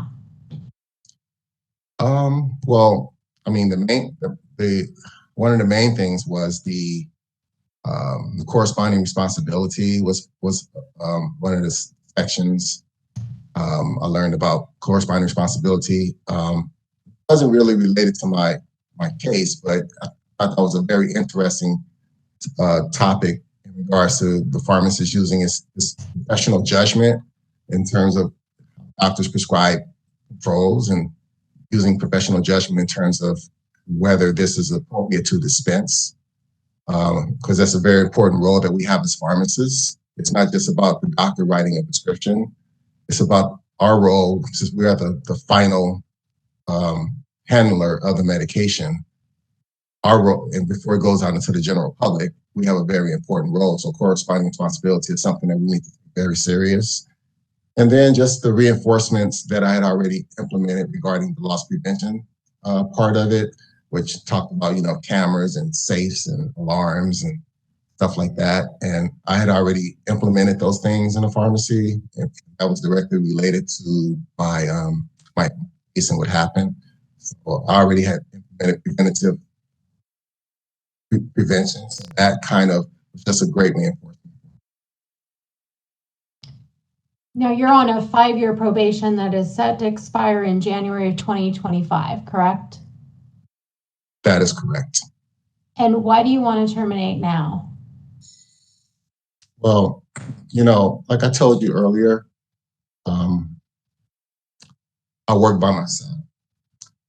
So the reason why I work by myself is because, ever since COVID, the pharmacy business has kind of gone down significantly. And so at this point in time, I can't afford to continue to sustain the pharmacy because I'm kind of losing money at this point. And I would like to be able to sell the pharmacy.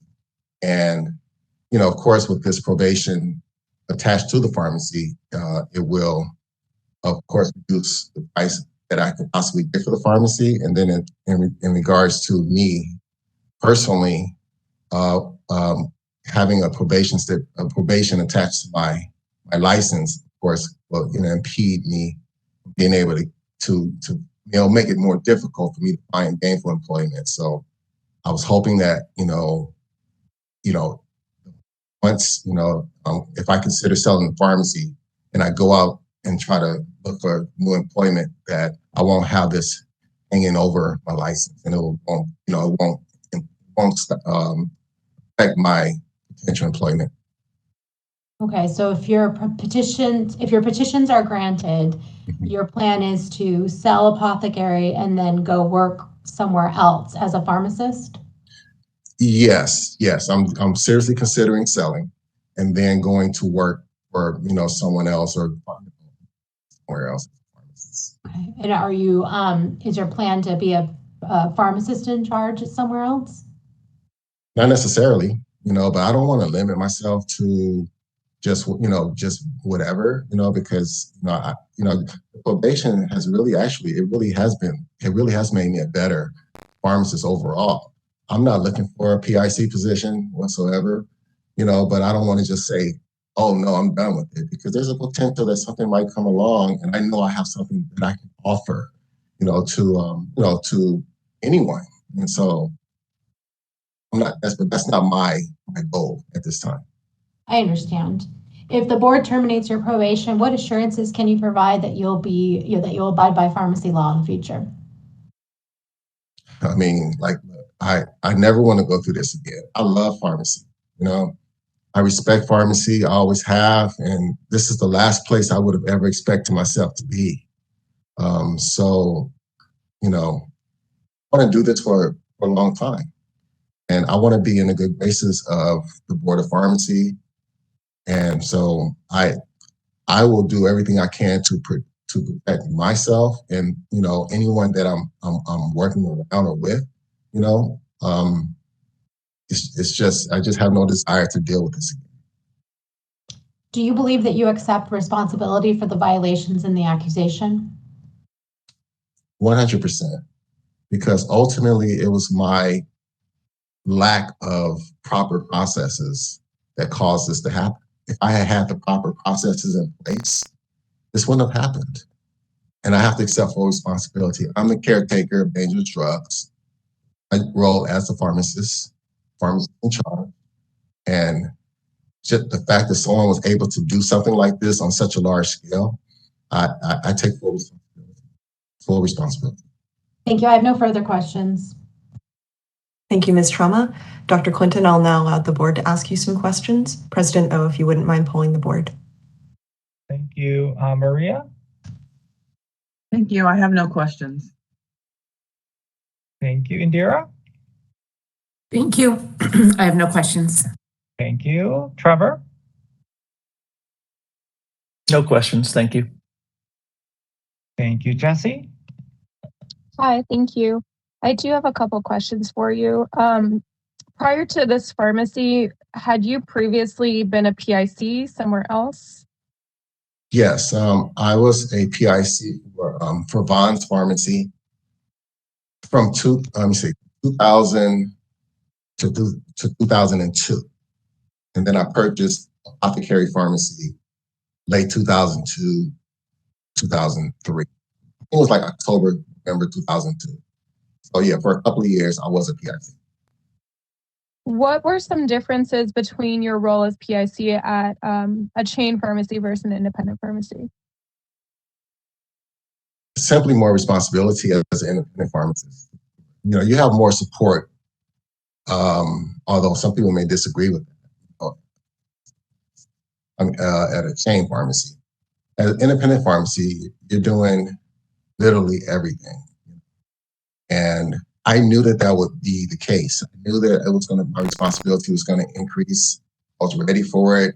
You know, it was definitely overwhelming, but I feel like I managed that really well. There was a lot of similarities in terms of just feeling ultimately responsible for everything, related to the pharmacy. But as an independent, it's like it all falls back on you, everything. But that was a challenge I was willing to accept, and I still to this day, even with this happening, have no regrets that I chose this. Also, your reputation, the pharmacy has your name, so just the reputation of the pharmacy and how your name being attached to the pharmacy as opposed to as a PIC, it's a pharmacy license to Vaughn's. My name was attached to my pharmacy, so I just felt even more responsible being a PIC at my pharmacy. Great. And then the last question I have is more in regards to something we haven't really talked about, which is that there was a technician who was working who wasn't licensed. I know that you said that you had acquired the pharmacy and kind of the processes. Was this person hired before or after you had acquired the pharmacy? Way after. I acquired the pharmacy in 2000 and 2002. This technician came in around 2015 and immediately got to work. She started this in 2015, as soon as she came. And she did it for the whole time. I had no other incidences. There's no history of me ordering alprazolam before she came, and after she left, or voting. So this technician who was ordering did not have a technician license, is that correct? She did. You know what happened? It lapsed. I didn't realize it. I didn't realize it had lapsed until one day I said, you know what? I need to get your license. So put it up on the wall. And she was like, okay, I'm gonna get it for you, whatever. Weeks later, I'm like, where's the license? Then she said that she's working on getting it. So I went online and I saw that her license wasn't active, and I was like, why don't you tell me that? But in the meantime, I'm trying to just sent her home, you know, and which I should have done legally. She shouldn't have been able to work at the pharmacy. So I acknowledge that, you know, she should have not been able to be back. I was trying to, you know, I was just trying to keep things going. Oh, that's my fault. I should have got rid of her and brought somebody else in that was licensed. I can't really defend that. So if that were to happen in the future, I know you said that you want to sell the pharmacy and ultimately work somewhere else, but if for some reason that doesn't happen or you're able to hire people, how will you prevent something like that from happening in the future? Oh, I will make sure all licenses are current, you know, every year. That's such an easy fix that, you know, I should not have even allowed that to happen. You know, I'll just ensure that all licenses are current, you know, like I do now, like I've done since before she came and after she left, you know. That's how I would. Great. I don't have any other questions. I just wish you luck with your petition. Thank you. Thank you very much. Thank you, Jesse. Jose? No questions from me at this time. Thank you, Jose. KK? I have a couple of questions for Mr. Clinton. When did you buy this pharmacy, sir? What year? Approximately October, November of 2002. Okay. And then the person who was in charge or was, you know, responsible, as you say, for ordering this item joined you in 2015? Yes. Okay. Between 2015 and 2018, roughly, what was your weekly or daily volume prescription? Probably 80 to 100, or yes, 80. Yeah, 80, 90 prescriptions, something like that. 80, 90 prescriptions a day, sir? Mm-hmm. Okay. And then the amount that I read, and if I remember correctly, were 85,000 tablets of Xanax and about 100,000 milliliters of promethazine with codeine. Mm-hmm. That's a significant amount for a 150-week period, which will, you know, by any measure, you know, for the size of pharmacy is not to be detected. So what I'm trying to understand is what was the mechanism with which you had some management controls over your inventory? That how is it ordered, who orders it, how they receive it, and in this case, how did it disappear? Because it wasn't dispensed, but it did go somewhere. So what's the management control systems you had in that time frame? I'm sure you have changed that now, but what was the... Yeah. So like I said earlier, the technician was able to actually enter orders and actually submit orders. That was just the first mistake right there. But once the orders came in, okay, so just understand, the bottles that were ordered were always bottles of 500 pills, 500 pills. You know, 480 milliliters is in each bottle that's in codeine. So yeah, it does add up to a lot of bottles of codeine and a lot of bottles of 500 pills. You know, but that's what happens. So the order would come in. She would be able to place the order. Order would come in. I would sign for the order, right? I would receive the order, but I did not open the order to fit to you know, because I would be doing other things, so I would leave it to my work or my technician to open up the order and actually, you know, put the stickers on bottles. So that was the system, you know, and so because they knew that this was coming in, you know, and I didn't always check the invoices, like when the driver came, and I didn't go through the invoices and check to see what was being sent. I was just looking at the quantity of totes. I would sign a quantity of totes, you know, and then I would give it to my clerk or technician to take care of. And so the flaw was me first of all letting them submit orders, and secondly receiving the order but not opening up each tote to verify the contents of the totes.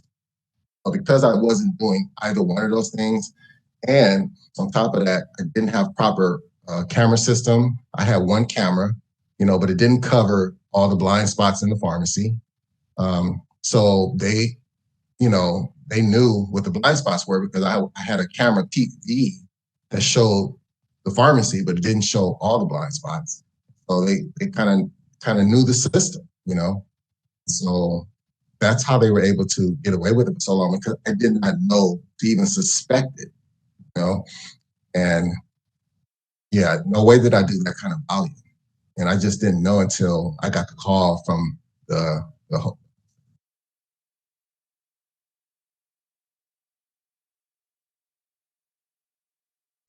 Thank you, Mr. Clinton. No more questions. Thank you, Chair Sango. Thank you, KK. Jason? Hi, Dr. Clinton. Thank you for appearing today before the board. I am a public member, so I am not familiar with all of the processes that occur within a pharmacy. So can you explain to me, it seems when these 87,000 pills arrive over a 3-year period, that there should be an inventory in your computer system. Aren't you seeing collectively through the 3 years that you're having this outrageous number increasing on your rolls? In a perfect world, you will receive whatever you receive, you would enter it into, software, pharmacy software is set up so that you can enter everything that you receive into the computer system. And then what you dispense is subtracted from what was entered in the software. Unfortunately, we don't always do that. The only thing that we really do that for are the C2s. Those are more tightly controlled. Okay, but for as far as other medications, most pharmacists don't enter everything that they receive. So it wasn't like part of our processes to do that. So there was no way, so yeah, so it could have been done, but it wasn't. So these two conspirators should have been entering those medications into the computer system, but that was not occurring? It wasn't really a requirement. I didn't require it because it's something that should looking back now, it's something that should be done. It just allows you to have tighter inventory control, but it's not a requirement. It's various pharmacies have various ways of knowing what they have, and inventory, doing inventory on a quarterly basis is one way, but it's not always that every pharmacy will enter every drug that they have into the system, and then you can subtract out. The only way I really knew, and I didn't get any at that time. I wasn't receiving any like monthly reports that I can remember from the wholesaler. So, normally you can, like now, every single month I get a monthly controlled substance report. Go through that report and I can see everything that I ordered and everything that's been returned or ordered. And so I don't recall getting monthly reports. Otherwise I would have looked at the monthly reports and I would have been able to detect it. I don't see any other way I could have detected it if I didn't really know about it. But that doesn't excuse the fact that, I should have still had the proper processes in place. So this could have just not even happened in the first place. Okay, thank you. Thank you, Jason. Mr. Clinton, just wanting to make sure that the number of prescriptions you do today, what's about that? Today? Yeah. Up significantly, probably about 30 prescriptions on average. Okay. Not too many these days. Okay. All right. I don't have any other questions. Back to you, Your Honor. Thank you, President O. So let me check with Ms. Trauma if she has any additional questions based on the board's questions. No, Your Honor. Thank you. So Dr. Clinton, we go back to you. This is your last opportunity to testify about anything else you think the board needs to know in considering your petition. Yeah, thank you. Look, I know what happened. I know why it happened. I know how it happened. you know, and all those things,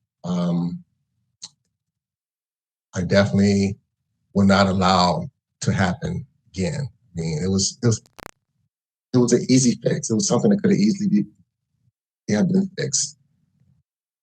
But now I know to just make sure that moving forward, you know, you pay attention to even minor details. Minor details can blow up into something. So I just want to reassure you or assure you that, you know, under my watch, nothing like this will ever happen again. Thank you, Dr. Clinton. That concludes the petition hearing in this matter. The case is submitted and the record is closed. We are off the record in this matter. President O, my belief is that you wanted to go to lunch at noon. Exactly at noon. Great work, everyone. So we will take a lunch break. We'll come back at 12:45. Hopefully 45 minutes is sufficient. And we'll see you back at 12:45, everyone. We have one more petitioner left. And then we'll go to closed session. So 12:45.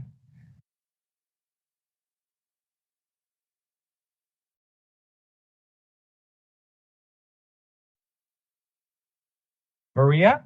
This meeting is being recorded. Hi, this is Maria. I'm present. Hi, Maria. Indira? Public member present. Thank you, Trevor. Here. Thank you, Jesse. Licensee member present. Thank you, Jose. Public member present. Thank you, KK. Licensee member present. And Kula. Public member present. Hello, Kula. Jason. Public member, thank you. Thank you. And we're just waiting for our petitioner to join in.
This is a moderator. I see we have a call-in user with a hand up. So call-in user number 9, did you have a question? You should be able to unmute. Oops, let's try that again. Call-in user number 9. You should be able to unmute. Hello? Yes, you're Hello? unmuted. Yes, can you hear me? This is Herb Weinberg. Oh, okay. I'm not sure. I'm on the telephone, but we're trying to get the computer up at this point, and it'll take a few more minutes. Okay. We had a computer. We had a computer set, obviously, and we thought we were up at 9 o'clock, and a deposition is now being taken on that computer. So we were booted out. So we have a second computer that we're setting up now, and we're just a minute or two away. Okay, thank you. So bear with us. Thank you.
Hi, this is a moderator, and welcome, Mr. Weinberg. Would you like to do a mic and camera check?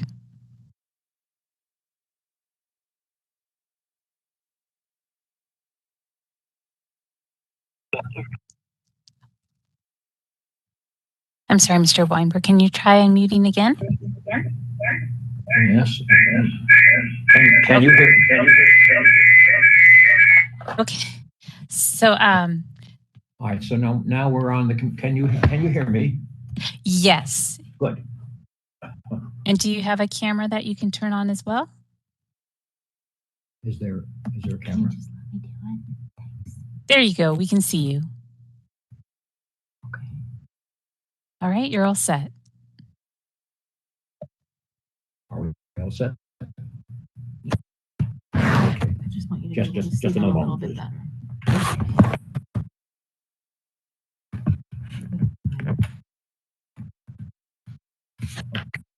Okay, so now what do I need to do?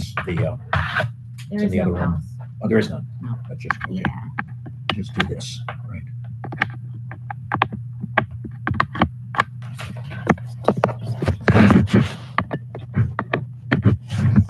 Plugged in.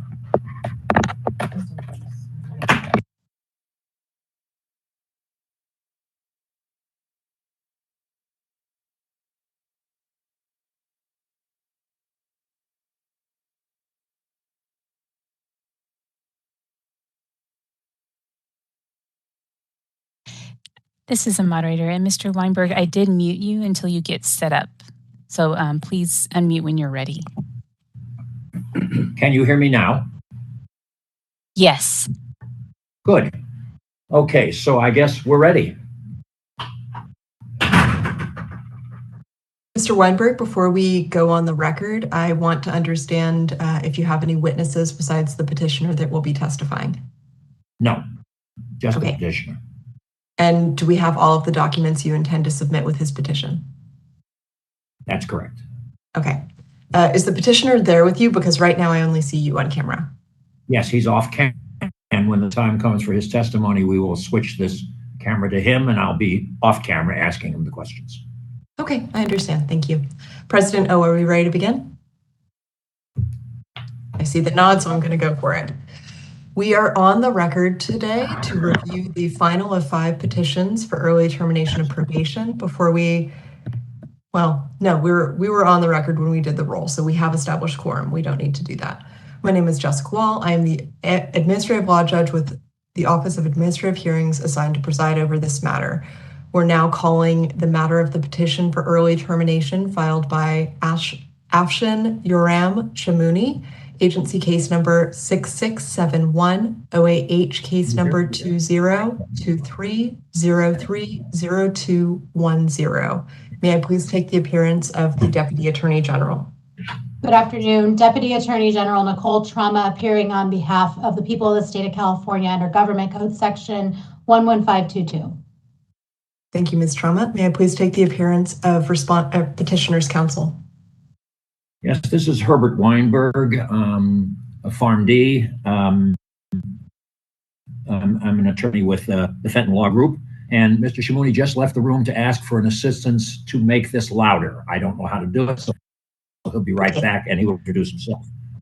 All right, well, you'll have to just pause until he's back.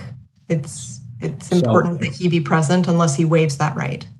Okay, he's back now, and Afshin, if you just introduce yourself to the court. Hi, my name is Afshin Chamouni. Good afternoon, everybody, to the judge, the Deputy Attorney General, and all the board members. Thank you. So as respondent is represented by counsel, I'll wait to swear him in until his counsel calls him for the case in chief as a witness. I will move to Ms. Trauma to present the petition packet. Good afternoon. We're here today on a petition for early termination of probation. The underlying accusation alleged that petitioner, as pharmacist in charge, subverted a board investigation, violated statutes, failed to produce records, and committed dishonesty, fraud, or deceit.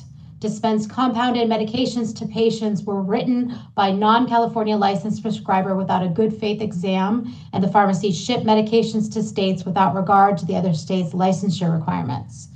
Petitioner resolved the accusation by way of stipulated settlement, was adopted by the board effective August 26, 2020. That decision revoked his license, stayed the revocation, and placed him on probation for 5 years.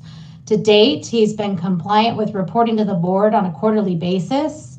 He has paid the board over $6,000 towards his costs and owes a balance of $2,262. He's paid his costs associated with probation monitoring. He's completed his remedial education requirements. He's completed the ethics course, and he has not owned any entity licensed by the board. With regard to the work requirement, he has been in a tolled status since July of 2022 for not being able to meet the minimum of 80 hours a week per month. Petitioner has filed the instant petition seeking to terminate probation, and with his petition submitted continuing education certificates, 6 letters of recommendation, all verified by board staff. Exhibit 1 is the petition packet, which includes the memo to the board, the petition, and the documents that were attached to the petition. Those were Bates labeled AGO 01 through AGO 85, the notice of hearing, and the consent for electronic reporting. There was a correction to the board's memo at AGO 86 that was added on March 8th. On March 13th, petitioner added supplemental information concerning his employment efforts, which was Bates labeled AGO 87 through AGO 92. And yesterday, March 14th, petitioner added additional information regarding employment efforts, which was Bates labeled AGO 93 through AGO 152.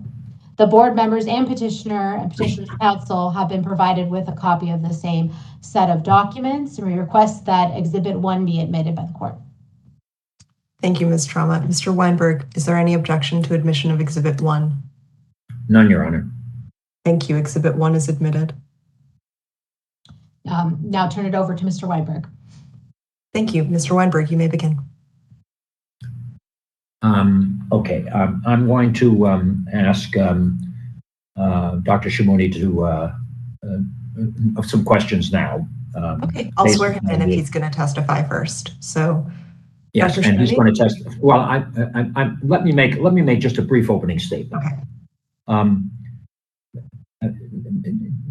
You'll hear from Dr. Shimoni that he acknowledges his errors and accepts responsibility for them.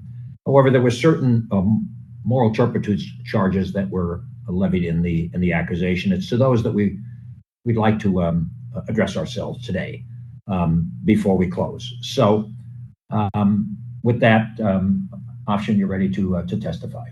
Yes. So, if you would swear him in. Thank you. Do you swear or affirm that the testimony you will provide in this hearing will be the truth, the whole truth, and nothing but the truth under penalty of perjury? Yes, I do. Thank you. You may put your hand down. All right, Mr. Weinberg, you may question your client. Okay. Afshin, where were you born? I was born in Iran. Okay.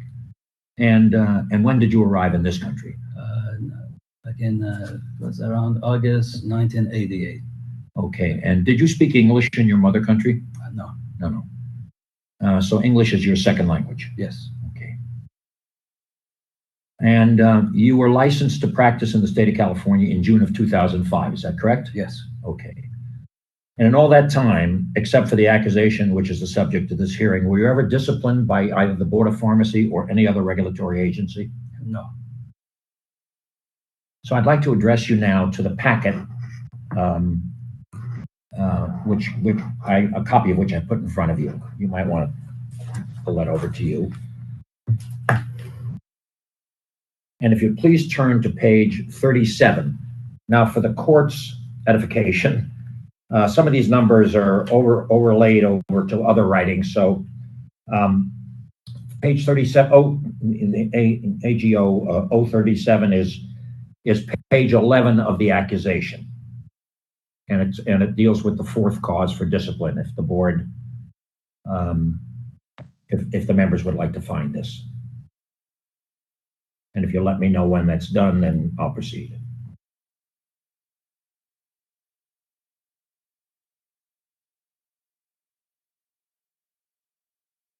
can't speak for all of the board, but I have it up.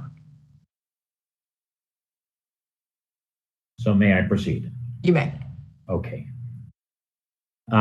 It's alleged here in the middle of the page that when you were asked by, I guess it was the board inspector, whether the DNA, is it DNA? DNA, the T is silent. Okay, DNA Institute had any connection with the pharmacy, and you answered no. Can you explain to the board why you answered no? The reason that I answered no was I understood the question as being if the DNA Institute is involved in any of the daily activities at the pharmacy or in the pharmacy practice. Okay. And were they? No. That's what. Okay, so that was the substance of your answer. If you'll look down to the next paragraph, you were asked by a board inspector the reason you were asked by the board inspector why. Let me just be sure I'm reading this right. In answer to a question that was asked you by the board inspector, you responded that Dr. DNA wanted to retire. Is that correct? Yes. Okay. And just to be sure that we're not stuck with a hearsay issue here, let me even rephrase the question. Was it your understanding at the time that you answered that Dr. DNA was going to retire? Was it at your understanding? That was my understanding. Okay, yes. Thank you. If you'll turn now to the next page, which is page AG 038, and at the top,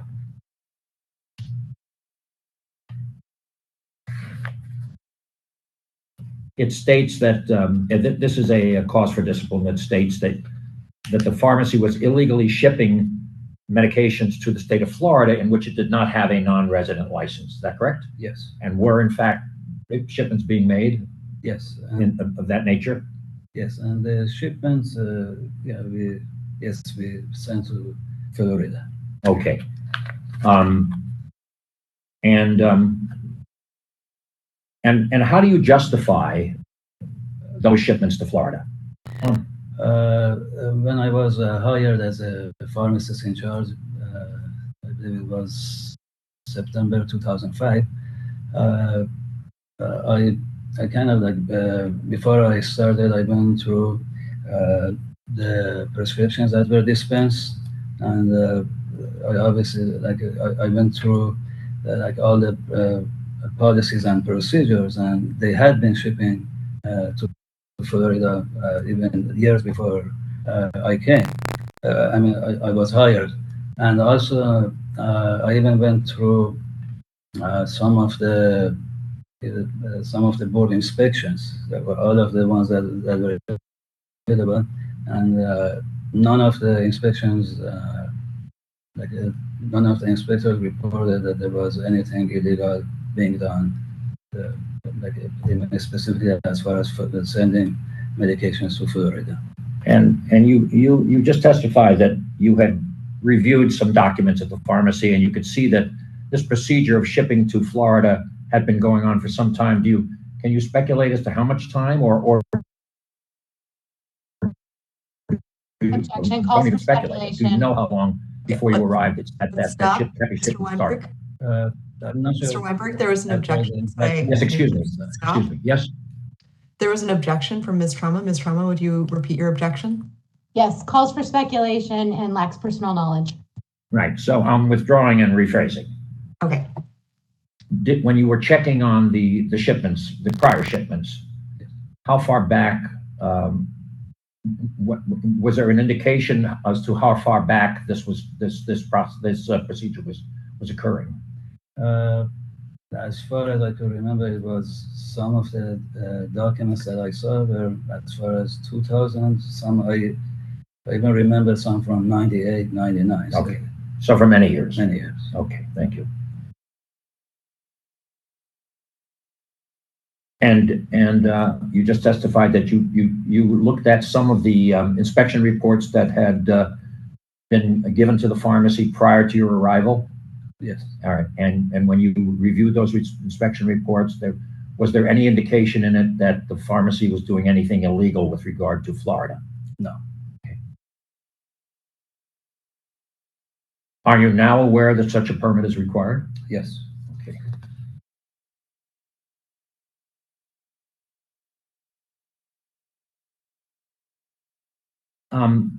As part of the your probation, you were required to have an independent consultant. Yes. I think that was Rafi Svajian. Yes. Okay. And can you just briefly relate to the court your experience with Rafi Svajian? Rafi is a very knowledgeable guy, and when he came once a month, and we met about an hour, and we went through all the policies and procedures for the pharmacy. And if, like he indicated, like we have to do action X, like by the, like for example, something else needed to be done, I made sure by the next time that we met, within the next 30 days, everything that he had asked for was performed and done. Understood. Understood. Okay. One moment, please.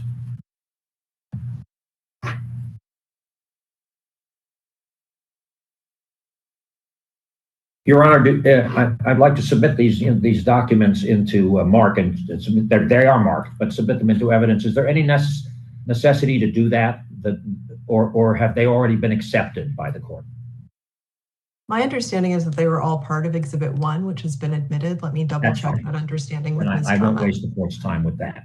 Thank you. Let me just confirm for the record. I want to make sure we have a clear record. Ms. Trauma, is that correct? Yes, Your Honor. The petition packet includes all of those documents based labeled AGO 01 through AGO 152. Thank you. All right, back to you, Mr. Weinberg.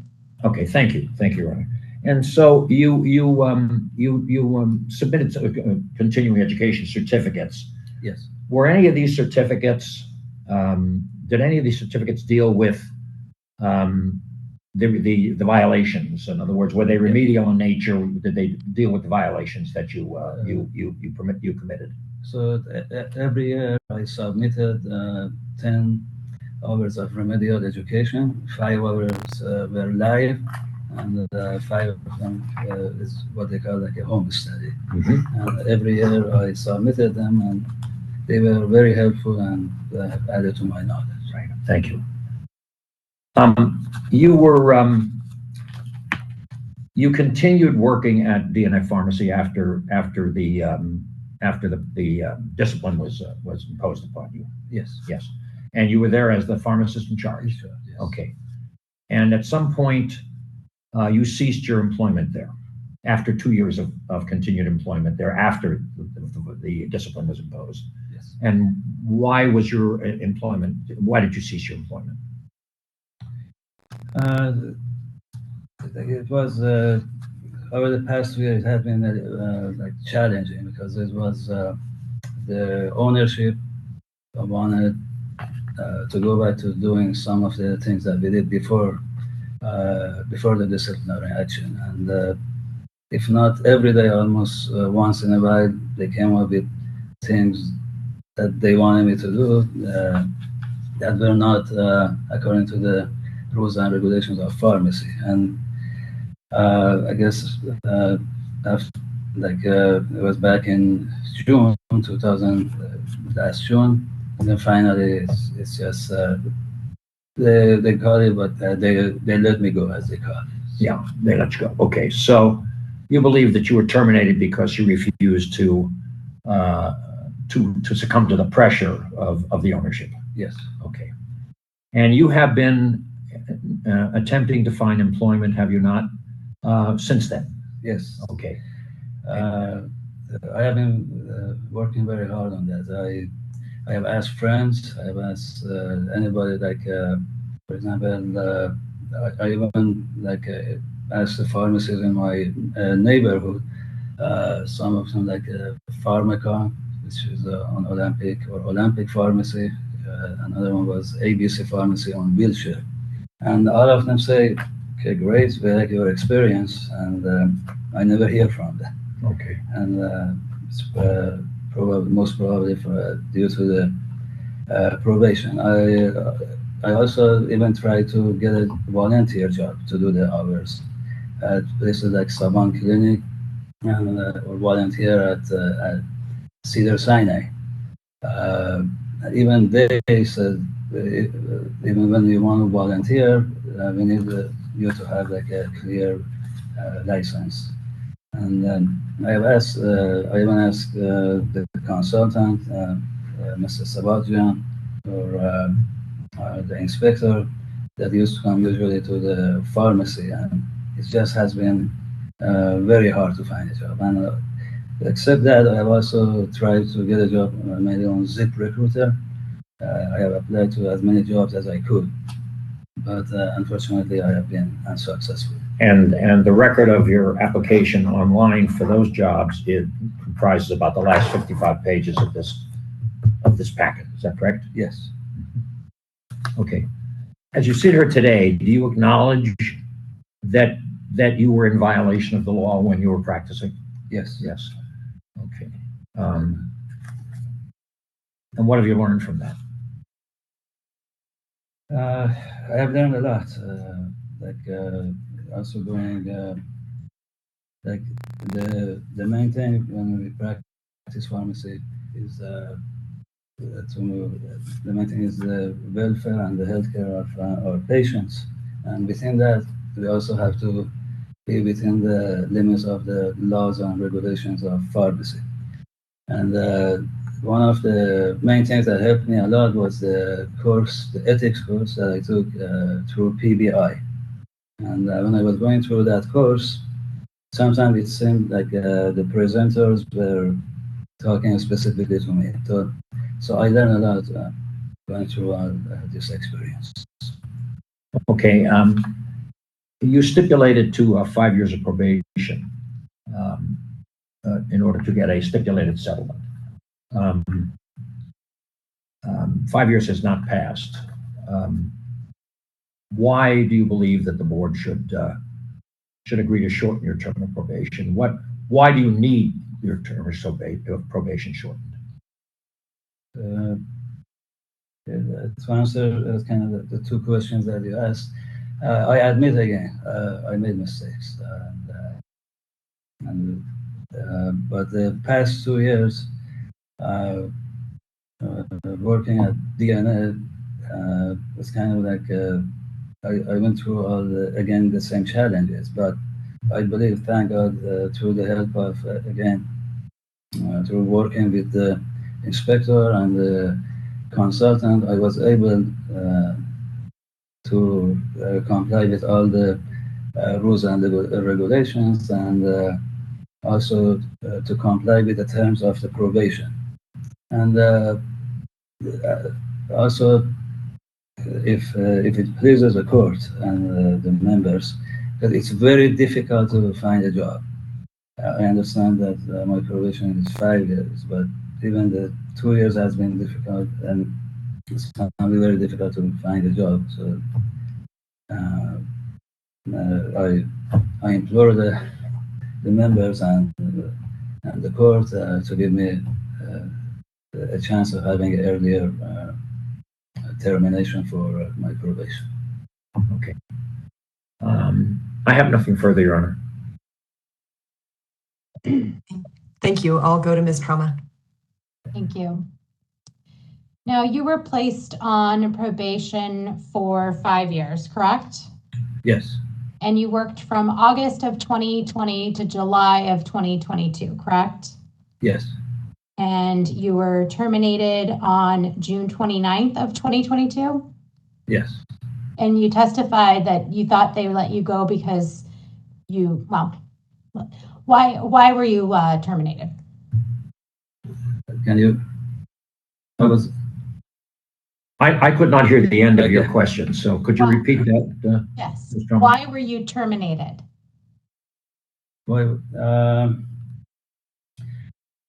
I believe it's because, especially like towards the end of my employment, they wanted me again to like go back to probably like sending medications to other states. And another issue that came up as far as it was around October 2022, I think it would be October 2021. I'm sorry.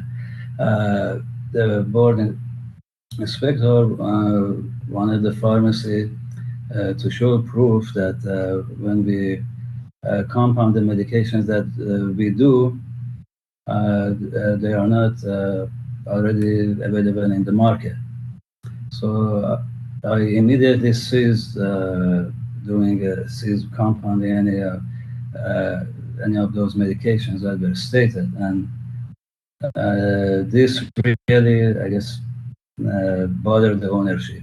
And since then, I was under constant pressure.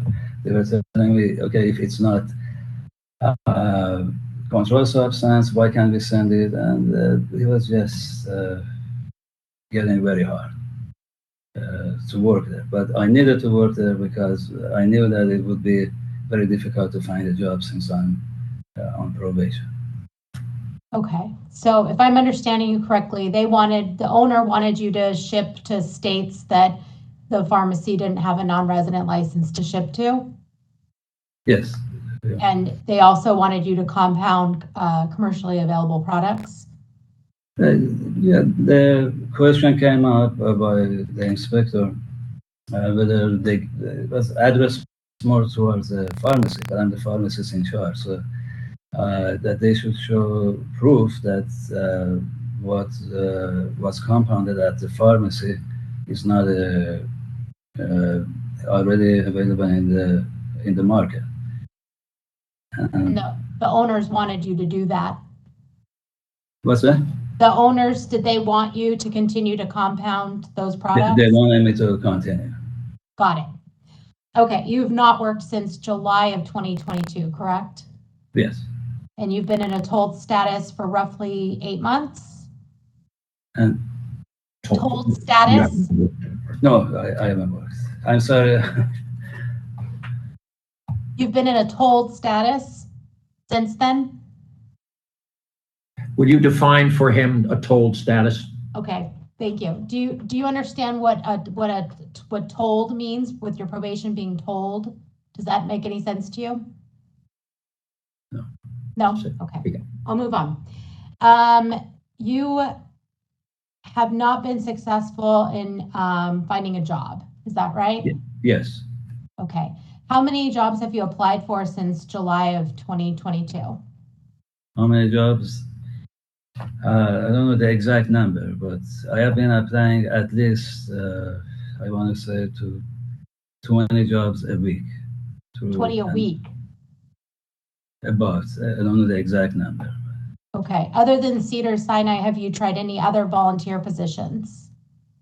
I have tried these two, and the other hospitals, I just, I haven't, these are the main two that I tried, the clinic at Saban and Cedars-Sinai. Saban Clinic? Yes. Okay. And Cedars-Sinai? Yeah. Okay. Now, yesterday you had sent over the ZipRecruiter postings of jobs that you've applied for. Yes. You haven't received a response from any of the jobs that you applied for? I haven't gotten any response. Like there was another instance was the Walgreens found my application for a job on ZipRecruiter, and their recruiter called me and she said, "We have a great job. It's like recently the Walgreens has like a office on the side of the pharmacy where there is I guess like something like a consultant pharmacist that helps the patients and even sometimes the pharmacy staff." And I said, okay, I'm interested, and I sent in everything, and I just didn't hear from them. And then I called the recruiter and I said, "What happened? You seem so I mean, she seems so encouraged about the job. She said that we are not saying no to your experience. We are saying no to you because of your, and I guess she meant the probation, unfortunately. So when she said we're saying no to you, did she actually say probation, or you were just inferring that? As probation, I asked her to clarify. Oh, and she said probation? Right, because I was on probation. Okay. So I just want to be clear, you haven't received any job offers from any of the pharmacies that you've applied for? No. Okay. Now, there's plenty of probationers that are able to find work. Why do you think you have such an issue finding work? Not sure. I have tried. I've tried very hard, but. How are you making ends meet if you're not working?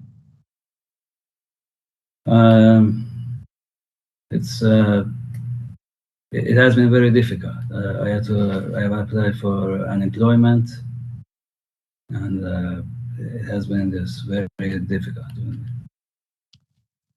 In your own words, why are you on probation with the Board of Pharmacy? What did you do wrong?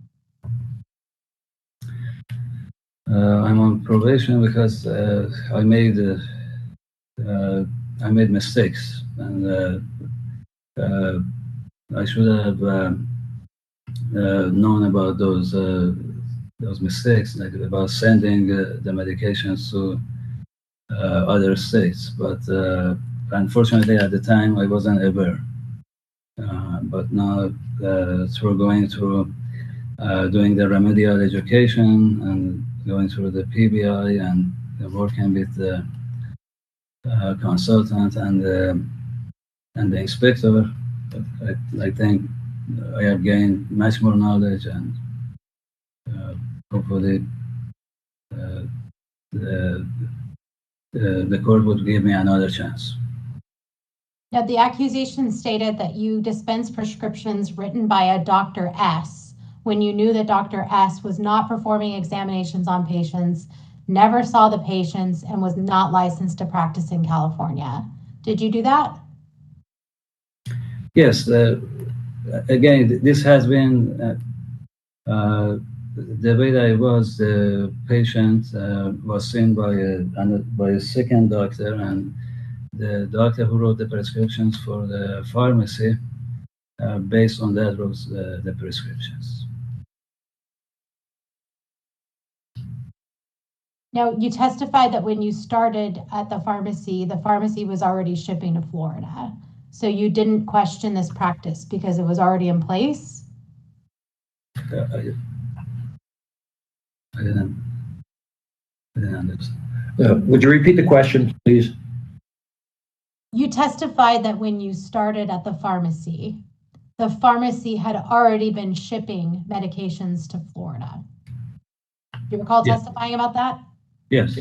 Okay.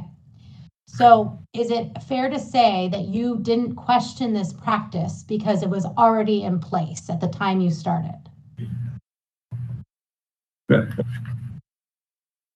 Is that a fair statement? Yes. Okay. And I'm just trying to clear up. Did you know at the time that your pharmacy needed a license to ship to Florida? No. Okay. And when did you learn that you needed a license to ship to Florida?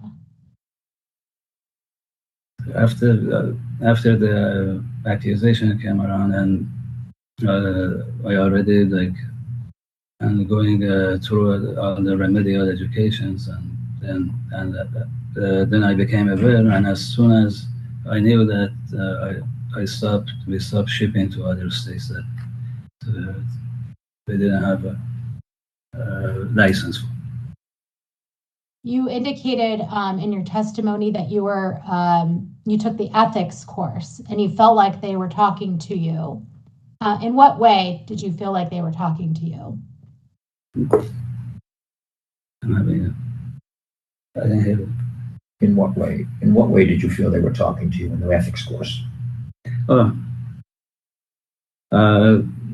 fact that For example, sometimes when you are practicing, you're under pressure from the ownership that they want you to do certain things, and if you don't do them, like they would say, oh, we want they would not have enough business and they would have to close down. And but again, going through the course, I understood that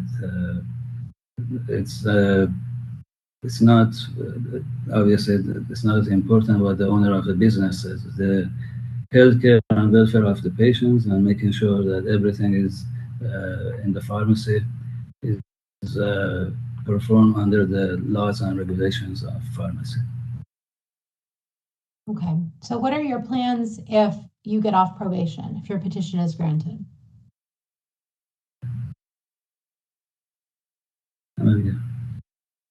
Did you not hear the question? No, I don't know this. Would you like it repeated? Sure. Yeah. Nicole, could you repeat the question? I'm sorry. I apologize. What are your plans if your petition is granted to terminate probation? What are your future plans? My future plans are I really want to get into more of the pharma side of pharmacy. I also have a degree in regulatory affairs in pharmacy, so something like a consultant or what they call like a pharmacovigilance. That's one of the things that I'm looking at. I don't have any further questions. Thank you, Ms. Trauma. So I'm now going to go to President O to please poll the board members for their questions. Thank you, Your Honor. Maria? Thank you. Dr. Shimoni, I have a few questions. Can you hear me? Yes. Great. You recently mentioned, and actually I was going to ask you a question about it, is I saw one of your degrees was in regulatory affairs. What is that about? Can you give us a little brief?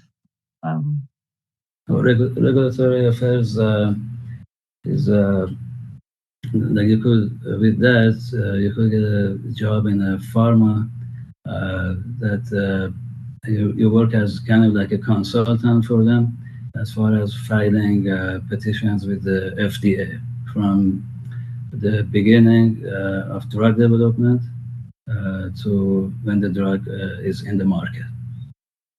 Oh, I see. So that in that course of study, you didn't study pharmacy law about patient care or running a pharmacy. It was all about working with a drug company or research. It's more on the research side. Yeah. Okay. I have a few questions about your attempts to find a job, and I know it's very difficult. We hear from a lot of probationers who find it very difficult and sometimes have to be creative. So I have a few questions about how creative you've been. I thank you for all the information about all the places that you've applied to. The vast majority seem to be on ZipRecruiter. I wanted to ask you about how many places that you applied to that were not part of ZipRecruiter, or how many people you've actually talked to, like a person, not just sending an email. Like again, how many people I talked to except the ZipRecruiter? So how many places have you applied to that were not via ZipRecruiter, or you talked to a person?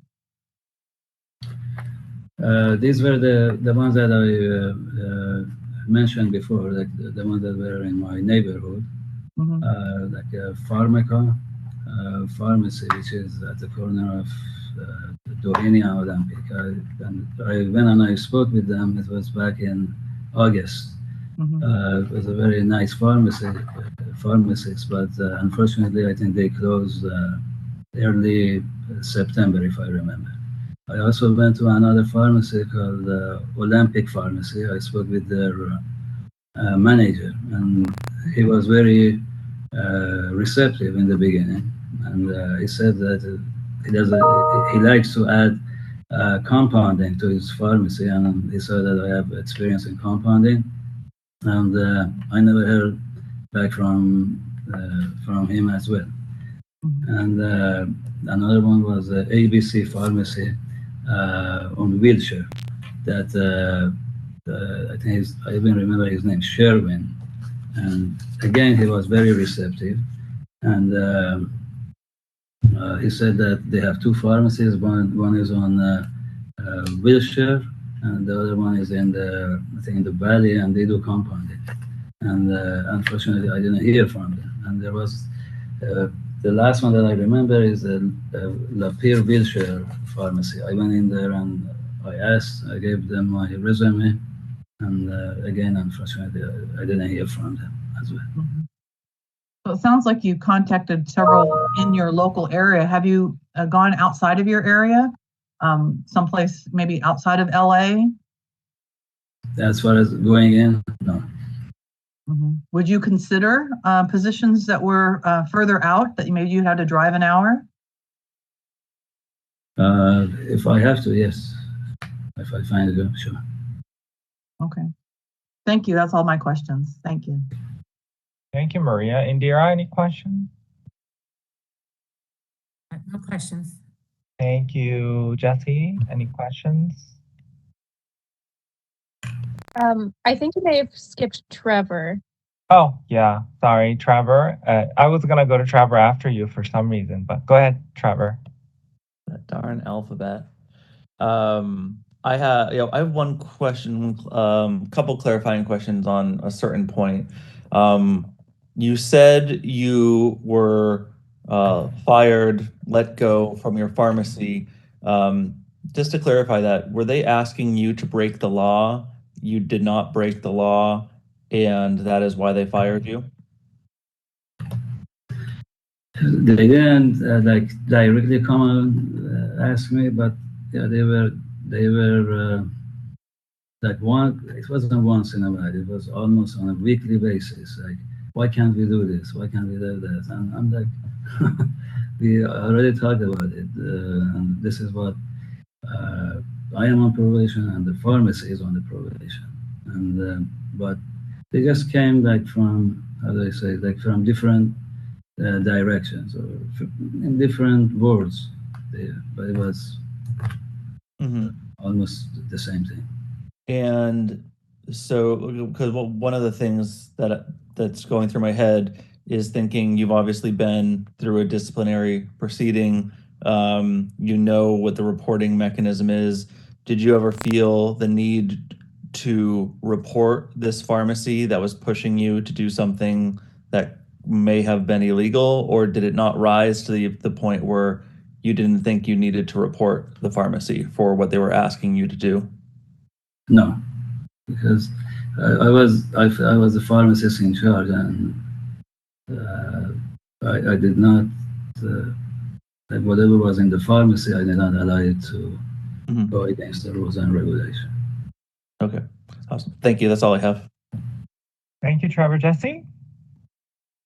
So I have a couple of follow-up questions about the list of jobs you've applied to. I noticed a lot of them are all over the state of California, including very far places from Los Angeles, but there's several that are out of state. Are you planning on moving out of state? No, those were by mistake. I noticed that. No, okay. And then the other question I had for you was whether you held a PIC position prior to working at this pharmacy. PIC prior to being employed at DNA? Yes. No, that was... Okay, so this was your first time as PIC? Yes, before that I practiced in Massachusetts, and it was only as staff pharmacist. Okay, thank you. Thank you, Jesse. Jose? No questions for me. Thank you, Jose. KK? No questions. Thank you, Kula?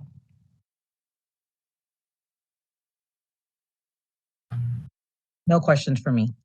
Thank you, Kula. Jason? No questions, Sung. Thank you. Thank you, Jason. And I myself do not have any questions. Thank you. Thank you, President O. I'm now going to check with Ms. Trauma whether she has any additional questions for the petitioner based on the board's questions. None from me. Thank you, Ms. Trauma. So, Mr. Weinberg, we're going to go back to you if there's any additional matters you'd like to ask your client on redirect. No, I have, well, just one thing. In some conversations that we had, you mentioned that you had contacted Oleg Pillar, who is known to the Board of Pharmacy, to try to solicit his help in finding. Yes. Would you comment on that? Yes, thanks for.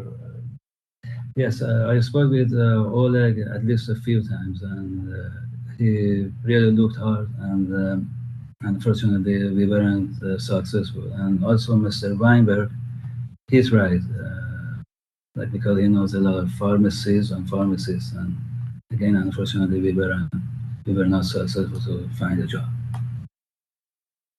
Thank you. I have nothing further, Your Honor. Thank you, Mr. Weinberg. You're done presenting your evidence? Are you ready to submit? Yes. Thank you. That concludes the petition hearing in this matter. The case is submitted and the record is closed. We are off the record. And to my understanding, this is the last petition, so I'll go to President O for how you'd like to proceed. Thank you, Your Honor. We're now going to move into closed session as indicated on the agenda. The board will move into closed session for the stated purposes indicated on the agenda. Before doing so, I would like to request that the board counsel, Eileen Smiley, provide a brief announcement related to a closed session matter. Eileen? Thank you, President O. After the agenda was posted, something came up in another pending matter. So in addition to the lawsuit with respect to Absolute Pharmacy that is listed as subsection C, the board will also be discussing in closed session the case entitled Joel Abergil and the Druggist, Inc. versus California State Board of Pharmacy. It's in the Los Angeles Superior Court with the case number 21 STCP 01008. Thank you. Thank you, Ms. Smiley. As the board transitions to closed session, I'd like to announce that due to technological limitations, adjournment for the day will not be broadcast. Adjournment for the day will immediately follow closed session, and there will be no other items of business discussed. Members of the public, thank you for joining the meeting today. And our members, just stay right on here. We'll be shuffled in to a meeting within a meeting. So hang tight, and we'll see you all there. And we'll start at 150. So you got 10 minutes.